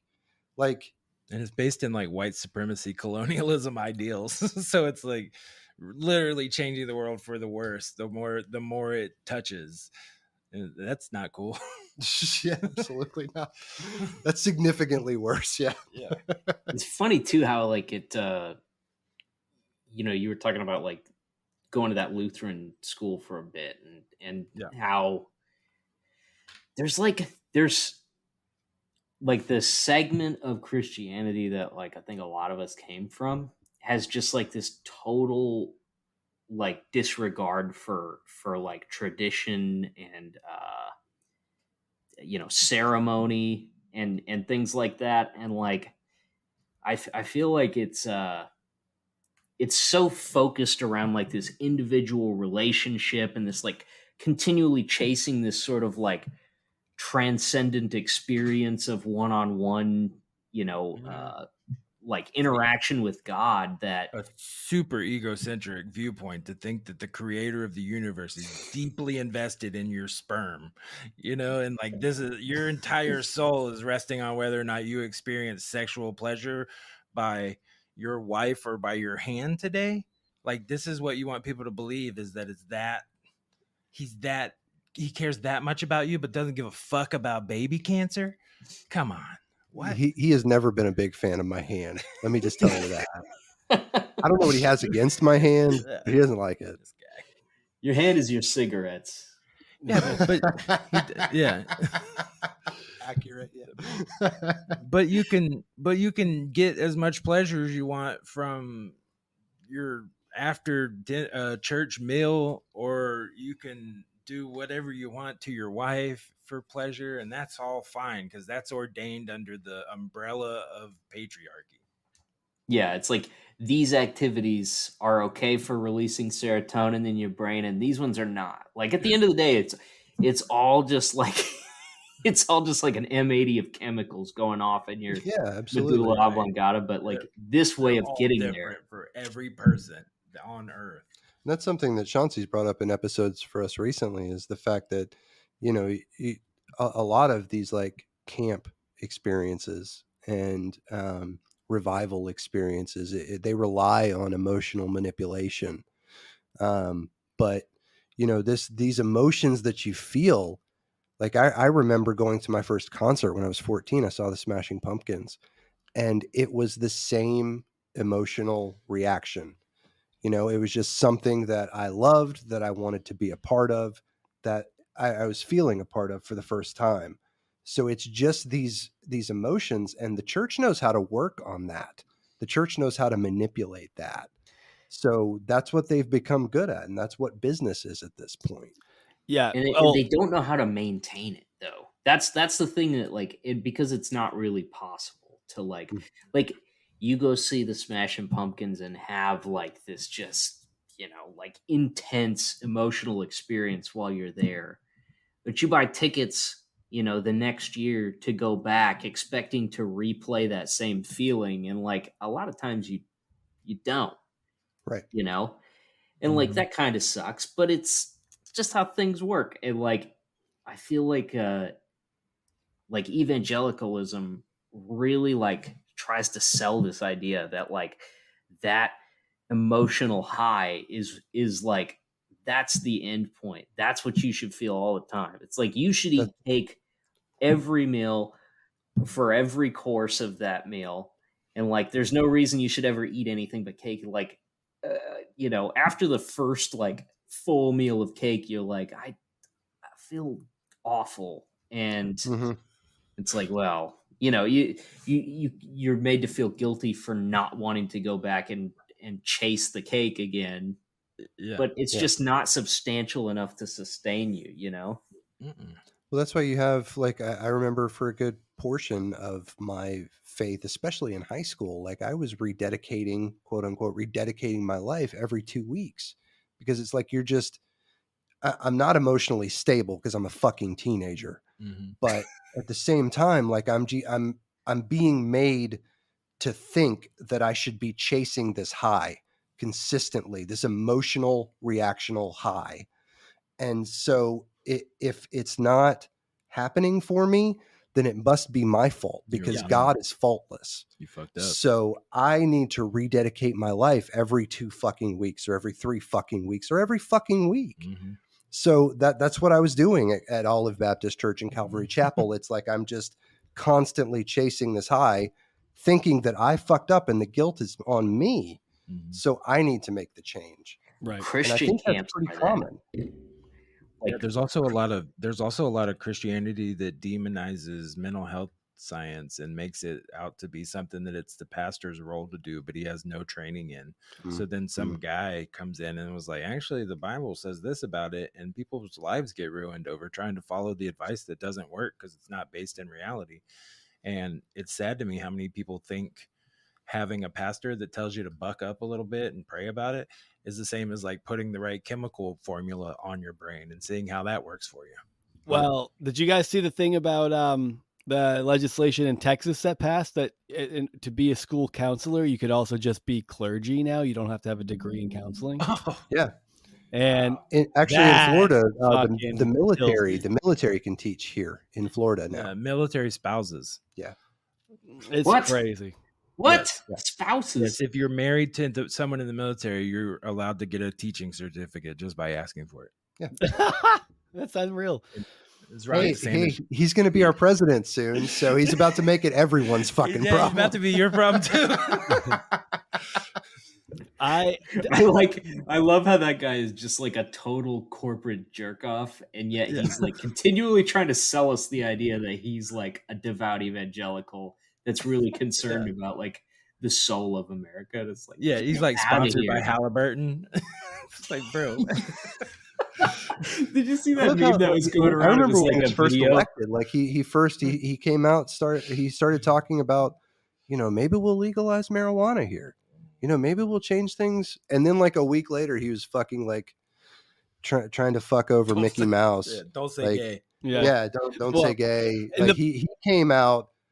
He came out trying to like maybe court the liberals, and then he was like, "Nah, fuck it, never mind."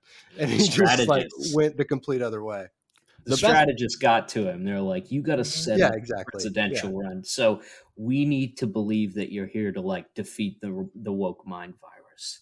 The best part about "Don't Say Gay" is it actually ended up really hurting a lot of conservatives because they can't just call everything gay anymore, and they're just like, "Oh fuck! Oh my god, my life is ruined." This is so. I can't say it. You can't do it. I actually saw, I think it was a Vice article the other day where, with all these book burnings and these books being outlawed, I think it's Utah. I think some schools in Utah have banned the Bible. Oh yeah. Because of sex and violence. Well, yeah. And I saw that. That was dope as fuck. Because it heard itself in confusion. Yeah. Yes. I love that. What a great reference. I'm happy for this. That's some church of Pokemon that's like some today. Satanic Temple type stuff. Yeah, we had that. We went to my church had a satanic media burning one time, and we all had to go through everything we had and find anything that could be considered satanic. And my grandparents wreaked havoc on my poor slightly older teen cousin in the 80s record collection, because her White Snake and Rat and all the posters came down and all got burned. Good Lord. There's some great posters in there. Oh yeah, that's a bummer. She would come home and there would be anointing oil all over the foreheads of all of the band members from my uncle going in there and touching them. Just a bunch of greasy ass posters. Like grease stains on their foreheads where you can see the person on the other side of the magazine. It's just like every forehead is a little wrinkle. Yes. It's got that we spilled water on this and it dried look. Yes, this is real. That's hilarious. I love that. Oh, that's incredible. my grandpa would fucking use the anytime my grades weren't doing well, like nothing to do with like how well I was doing as a person or anything like that, but if my grades dropped below a certain point, the only music that I could listen to was whatever Christian CDs that I had, quote unquote Christian. So I just I was like, this isn't, but this Alice in Chains, this is a Christian band, and Creed is a Christian band. So I just he had no fucking clue what was Christian or what wasn't. So I was Creed counts. I'd hand him a handful that I was tired of, and then I would just keep this as like, oh, this is these people love the Lord. We were only allowed to listen to Christian music on church trips, and I watched a kid convince the youth pastor that Red Red Wine was a song about communion. It was great. He's a salesman. Oh, I like that guy. He loves the Lord. Yeah, that's why I got into hardcore music, is because I could only listen to music from the Christian bookstore, and so I didn't want to listen to Petra or praise and worship music. So I got into like MXPX and Goatee Hook and a bunch of those kind of bands, and slowly worked my way into like the Face Down record side of things, and started listening to like No Innocent Victim and fucking Point of Recognition. Everyday Life. That was my first hardcore album. Point of Recognition. That green one. Yep, the green one. Yeah. Me too. We have a lot in common. This is our favorite segment. This is where we have guests on that listen to the same music, and then we just shout band names at each other and go, "Oh yeah, yeah." I've been to every year for hours. So I've seen the whole fucking thing come and go. It's pretty nice. I got to share a stage. My very first band that I was in, I got to share a stage with As I Lay Dying before the singer put a hit on his wife. Oh man, that's the poster right here with the first year. Oh, that's awesome. Who's on here? Dude, my favorite Christian hardcore band was Few Left Standing for a long time. They're really good. They just scream Bible verse lyrics. Figure 4. Figure 4. I heard it. No. Hope's Fall. I was at one of the Cornerstone shows where they had a revival during a Hope's Fall show. There you go, Cornerstone. Nice. Yeah, I definitely heard. What's the two that always preached at their Screaming Giant, Sleeping Giant, and the other one? It's awful. I hate that band. What's the guy with the long dreads that would always preach a sermon? I don't remember. I know what band you're talking about, and it's going to piss me off that I can't recall. They had a song called Agape. I remember that. That's not Third Root, is it?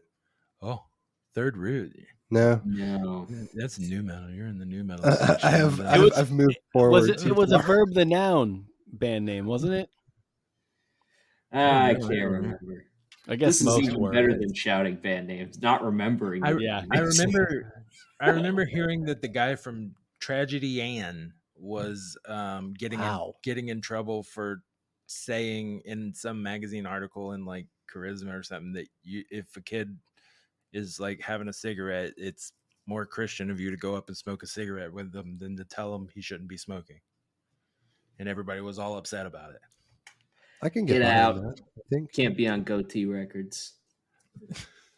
I grew up in Florida, so I was all Chrome Donuts, and I loved Evergreen Terrace, and there were all these like smaller band. I saw Evergreen Terrace on a generator at Cornerstone one time before they were even. It was like their side project of whatever band they were in at the time.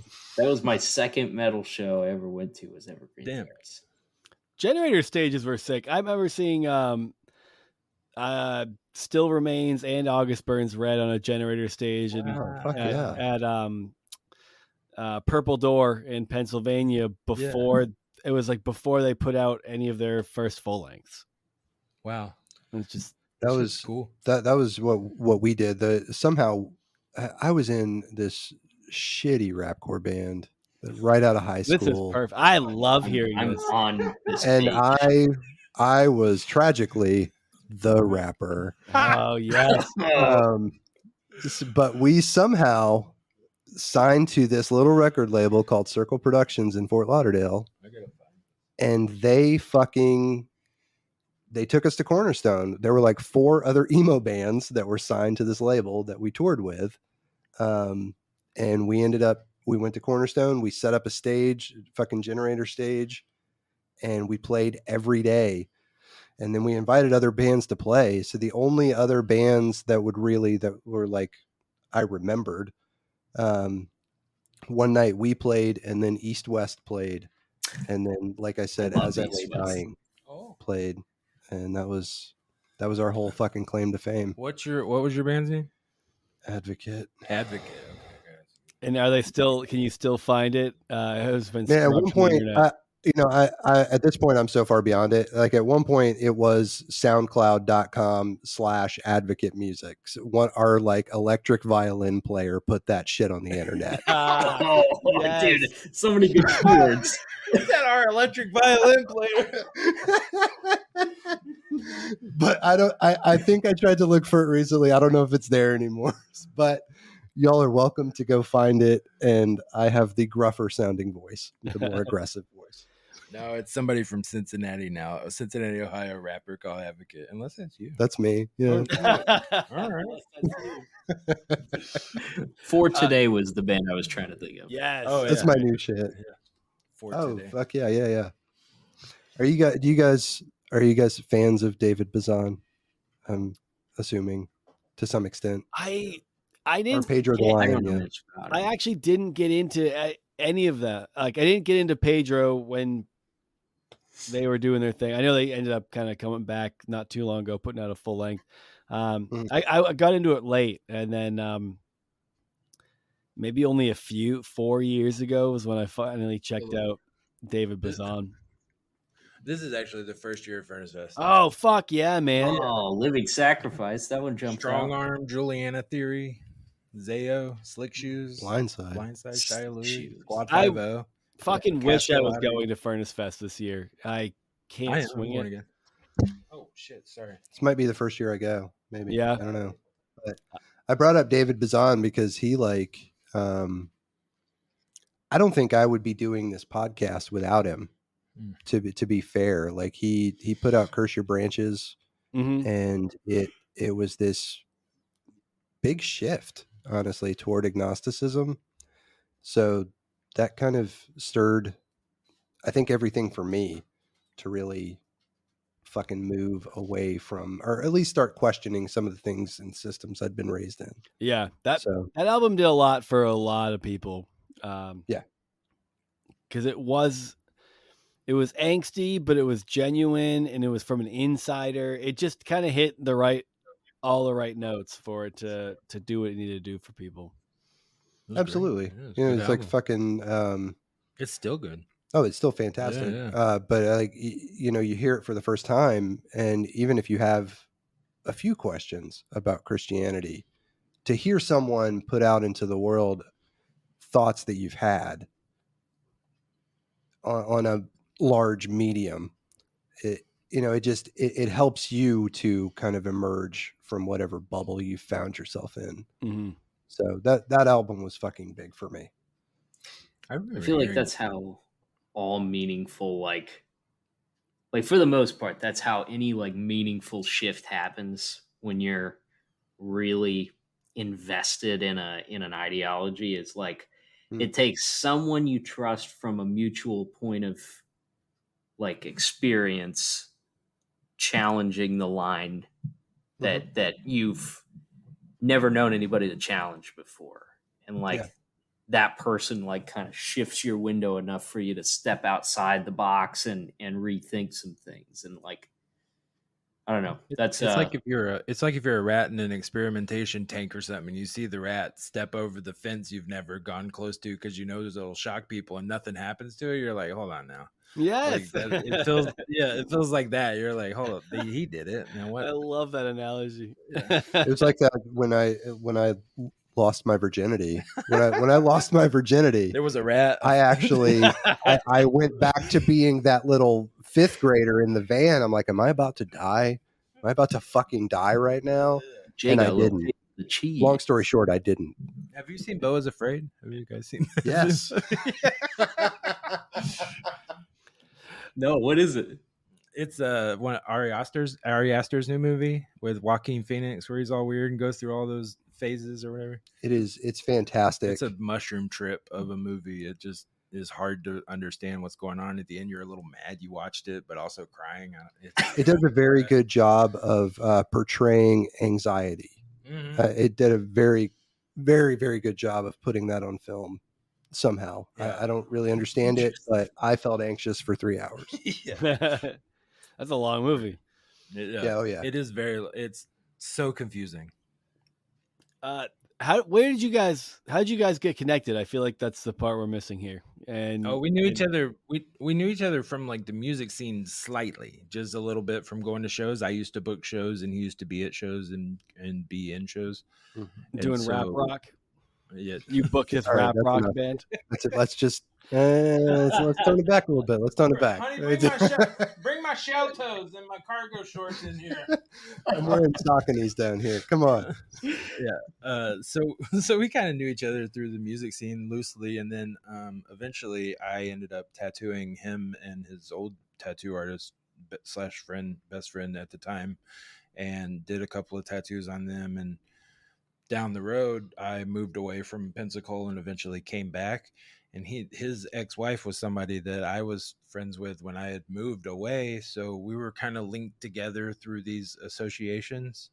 And he came and started getting his torso worked on, getting it tattooed. And we started working on that and talking a lot. I actually had a short stint where I had some trouble with the law. And while I was dealing with this, I read To Kill a Mockingbird for the first time in many, many years. So I thought, I want to make this a chest piece, some sort of not just a dedication to the book, but a dedication to this time of my life where it's like I've been divorced now, and I've gone through this period of my life, this season of my life. I'd like to fucking solidify it somehow and end it.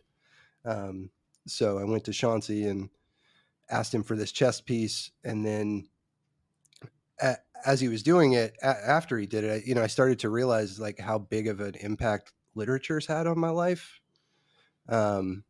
So I wanted to continue that journey. So he just kept doing literary tattoos on me. So I've got To Kill a Mockingbird. I have a Vonnegut piece. I have a Steinbeck piece, and Animal Farm. Yeah, I have fucking Orwell. Herman I've got Melville, The Great Gatsby, and we're gonna fucking keep going. So, but that's how our relationship really blossomed, because I spent a lot of time fucking on his table.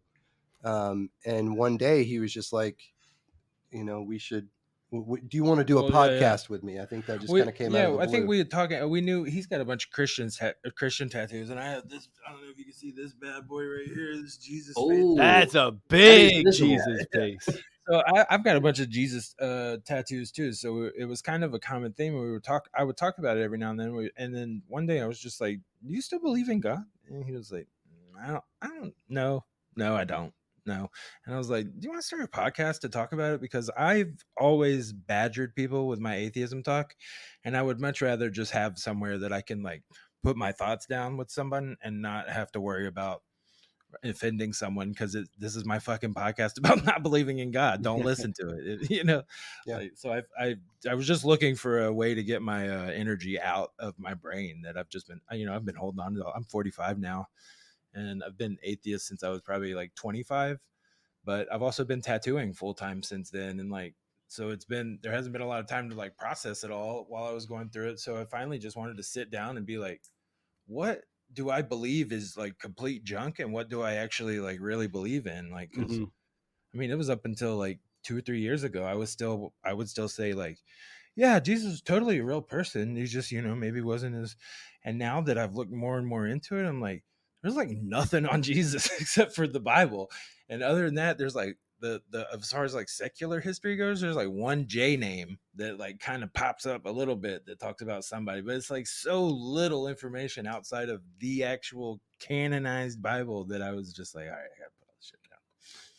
And it was kind of weird because I don't think I would have considered doing a podcast for a long time. I had never thought about it. And it was weird because like I started consecutively listening to 3 different podcasts, and they were all this kind of similar style of like one straight man kind of, just doing research and telling this story. And then it's like there's another person reacting to the story with jokes or whatever. And then I have one of my friends on Twitter was like, you make all these jokes all the time. Maybe you should start a podcast. Maybe you should consider that. Like 3 fucking days later, Chauncey was like, do you want to do a podcast with me?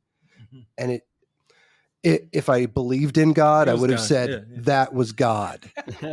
See, that was a total God thing. Hey, can I ask you guys a question? I don't know if you ever had something that's like challenged your atheism from your past that you kind of hold on to, but I have this thing that happened to me one time, and I want to tell you about it because it's insane to me. So one time I was at youth group talking to a bunch of people, and we were just having an open discussion, and I was like, I just don't understand why, if like God is like could create things and make whatever, like why doesn't he ever just like pop a new planet out there and make something new, like why not, why this stuff that's already here is just stuck in this old solar system. Literally that night I went home and turned on the news, and the first story I saw was an announcement that they had found a new planet that was near Pluto or whatever, that was like an ice planet or something. It was like during that whole thing, and it was the same day I had talked about how come God doesn't make new planets anymore. And that thing has always fucked with my head, and that kept me a Christian so long, that coincidence. And I finally had to have faith that coincidence happens, that like I can't base my entire lifestyle off of a insane coincidence like that. But have you guys had something like that happen? Man, for me, it's been a lot. It's a lot less existential than that. But I don't have atheism to challenge. I feel like I generally keep with like the post-Christian thing. It's not really Christian, but I find it a good, like, in the sense that like I don't think anything that I believe aligns with Orthodox or traditional Christianity in any sense. But I still find the stories and the implications of Jesus compelling and worth my time. They don't have to be worth anyone else's. And you could find another way to ground yourself if that's what you want. But my favorite, I live my life by 1 Corinthians 6:12. Like everything is permissible for me, but not everything is beneficial.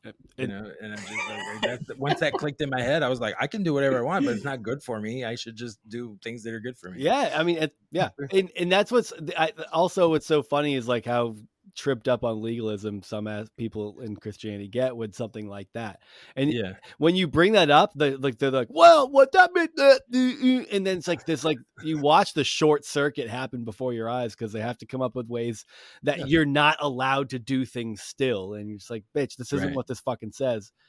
It's either we trust Paul or we don't trust Paul. Yeah, and so I generally I'm like indifferent towards him. It's just also so much of what's attributed to him is like obviously not. It's just like obviously not.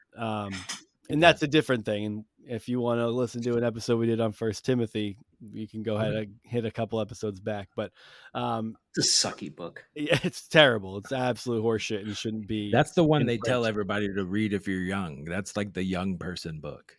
Yeah, it needs to be like discontinued. Really worry, like watch out for, fake widows. Yeah. Don't let those fake Some of them are widows steal fake, your but money. They just want attention. Their husband's not dead. Fake widows. Fake, is that like the fucking? It's not a real the definition. Psychic but... network. Chloe, get in here and learn how to be a fake widow, so I don't have to work anymore. No, there's a lot of things that I felt like for a long time validated my experience. Some of it, I mean, I've had some deeply spiritual experiences that are unshakable. I look at them differently now, but I do. It does allow me to entertain the concept of a mystery in our universe. That you can tap into, but not quite understand. So I do. I've had several like, whoa, like moments in my life that I don't have time to get into now, but man, and even, I just, they are unshakable, experiences that make me feel like at the very least, there is like, an interconnectedness between humans that gets lost and misplaced. And even jumping back to what we were talking about earlier, where it's just like that manufactured feeling that Christianity gives you, I think, and that's not unique to Christianity. You mentioned that's big business. That's everything. Everything's capitalism. If it's free, you're the product. Like Twitter, it's like, it's free. And it's like, but no, people are making money off of your scrolling. Like if it's free, you're the product. And I think we're just kind of like, you get lost in that bullshit manufactured universe, but occasionally you like really tap into these truly authentic human experiences with other people, even if they're strangers. It could, even if it's at a concert, and you just feel like you're like connected to the person next to you, or whatever. To me, the short, like real, like 10-second version is like when I was because of being so Christian in college and wanting to live out those ideals. My wife and I ended up, over the course of years, met this woman who ended up going to jail. When she got out of jail, she didn't have a place to live. Her whole life was a disaster. She was an addict since she was 13. And she moved in with us when she got out of jail. And that was like, we just did that till we could get her on her feet. And it was a nightmare of an experience. But I had like this moment where I like walked out of my room and saw her sitting on the couch, and I just looked at her face, and it just didn't feel human. It's just like this divine experience with this person. And I was like, fuck, man, if that's not the face of God, I don't know what is. And even not necessarily believing in a typical idea of what God is, I still look back on that and say that moment changed my life. That moment made me feel like no matter who you're talking to, or what they've done, that they matter and that they have value, even when you don't feel like they do. So I don't know. There's a lot of moments I've had where I'm like, God damn, like that. Those stuck with me, no matter what my shifts are and what my stated beliefs are. I feel like I guess my spirit or soul is somehow aligned with the same things that made me feel like this life matters. Even now. You'll probably get into atheist heaven. Have you heard about atheist heaven? You can jerk off in that heaven? Yeah. I have a theory that like Christianity is such a problem that this world is a simulation to see if you believe in Christianity or not before you can progress to the next consciousness where Christianity has been outlawed. So this is the filter that squishes Christianity out of people. And I don't know if you guys know, but you can jerk off now. Oh yeah. I've been doing it this whole time. Yeah. Oh, not like right now, but shit. Wait, you guys have been doing it? Why didn't you tell me? I could have been doing it too. I haven't finished yet. I do. That's true. My hands are busy. Oh my God. Casey. Yeah, I got nothing. Casey doesn't think about this shit. No. Casey doesn't think about jerking off? You don't think about jerking off? Oh yeah, well, I think about jerking off. They don't have any deep spiritual experiences. Yeah. What about you? You ever had any? I actually, I was thinking about this while you guys were talking, and mine is pretty brutal, and it was brutal to get over. But when my grandma died, she was incoherent for a long time. She would just kind of stare off into nothing and babble for hours on end. But the morning she died, she had not made eye contact with anyone for a long time. They put this medication to her IV, and she keeled over dead for like a minute and a half. And then she pops back up, makes eye contact with my grandfather, and says, "I just saw Jesus Christ." And then she died. God damn. That was tough. That was a tough hurdle to get over, for me to say, I don't think there's anything out there. That was a tough one. Yeah. And I still don't know if I'm entirely over that. That's why I land on agnostic. But that was a rough experience. I don't know if it was a rough experience. Interesting experience, I guess. Yeah. There's a lot that goes into that too, because it's like you don't want to invalidate how she felt in that moment, right? By being like, "That's not real, Grandma," right? Exactly. But she will haunt my ass. I thought you were going to say she said, "Stop masturbating." She makes eye contact with my grandpa. And she's like, "Tell Jason to stop jerking off." She just I just saw Jesus, and he said that Chauncey's still smoking. She wakes up, makes eye contact with her grandpa, and she's like, "I've been cheating on you for 20 years," and then dies. He's like, "Oh, thank God I have two."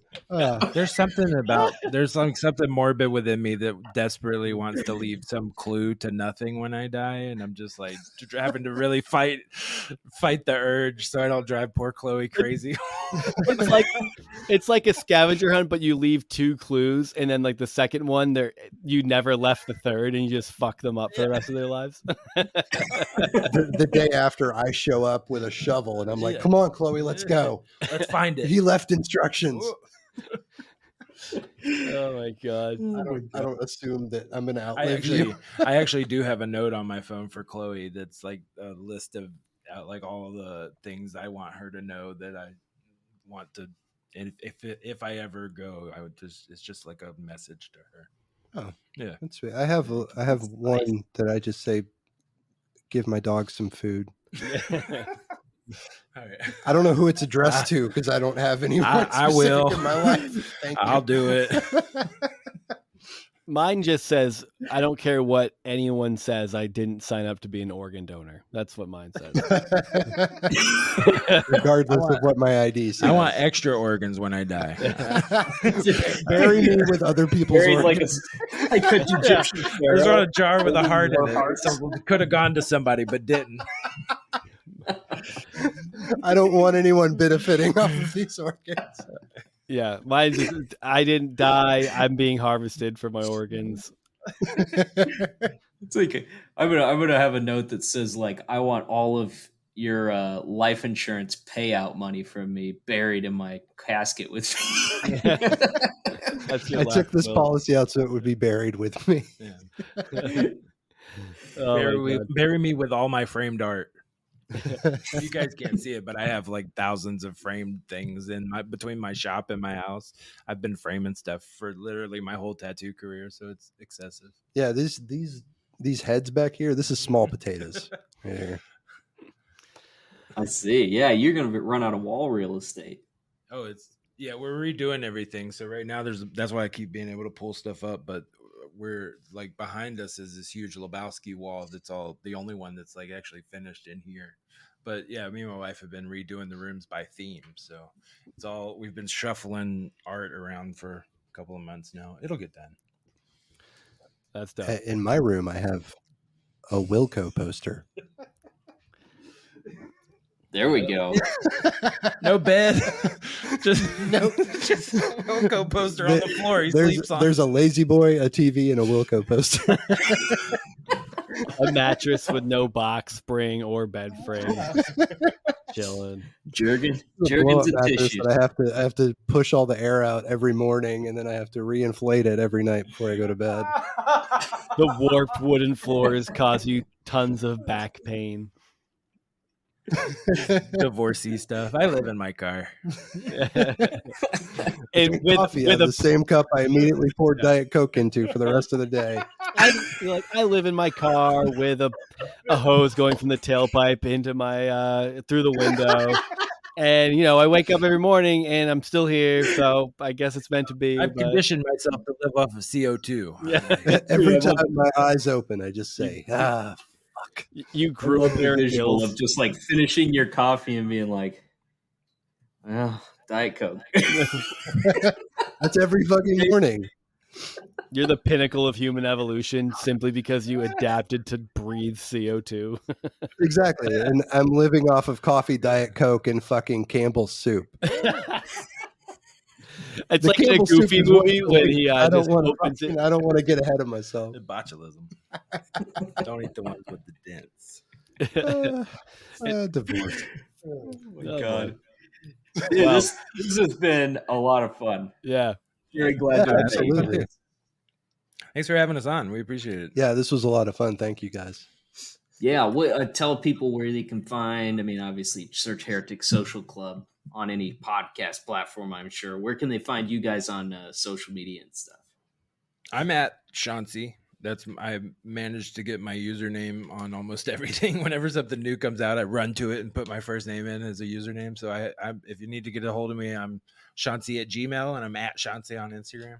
I noticed that about your email. I'm like, this is the equivalent of having like Steve at gmail.com. Really got lucky with that one. Yeah. And I don't know.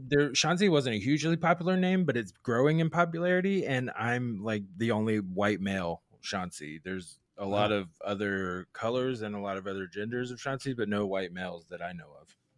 Really got that one tied down. Pretty cool. Got that one and the most famous Chauncey, as far as I could tell.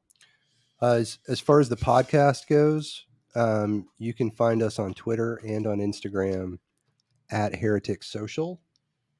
And that's it. Just no club, just at Heretics Social. For me, mine is at Benedict's Red. I was in a band called Benedict's Red Bandana. And I carried around this red bandana that I was going to say was blessed by Pope Benedict. At the time, it was a stupid fucking gimmick. I get it. But for whatever reason, now at Benedict's Red has remained my tag on social media. So you can find me there.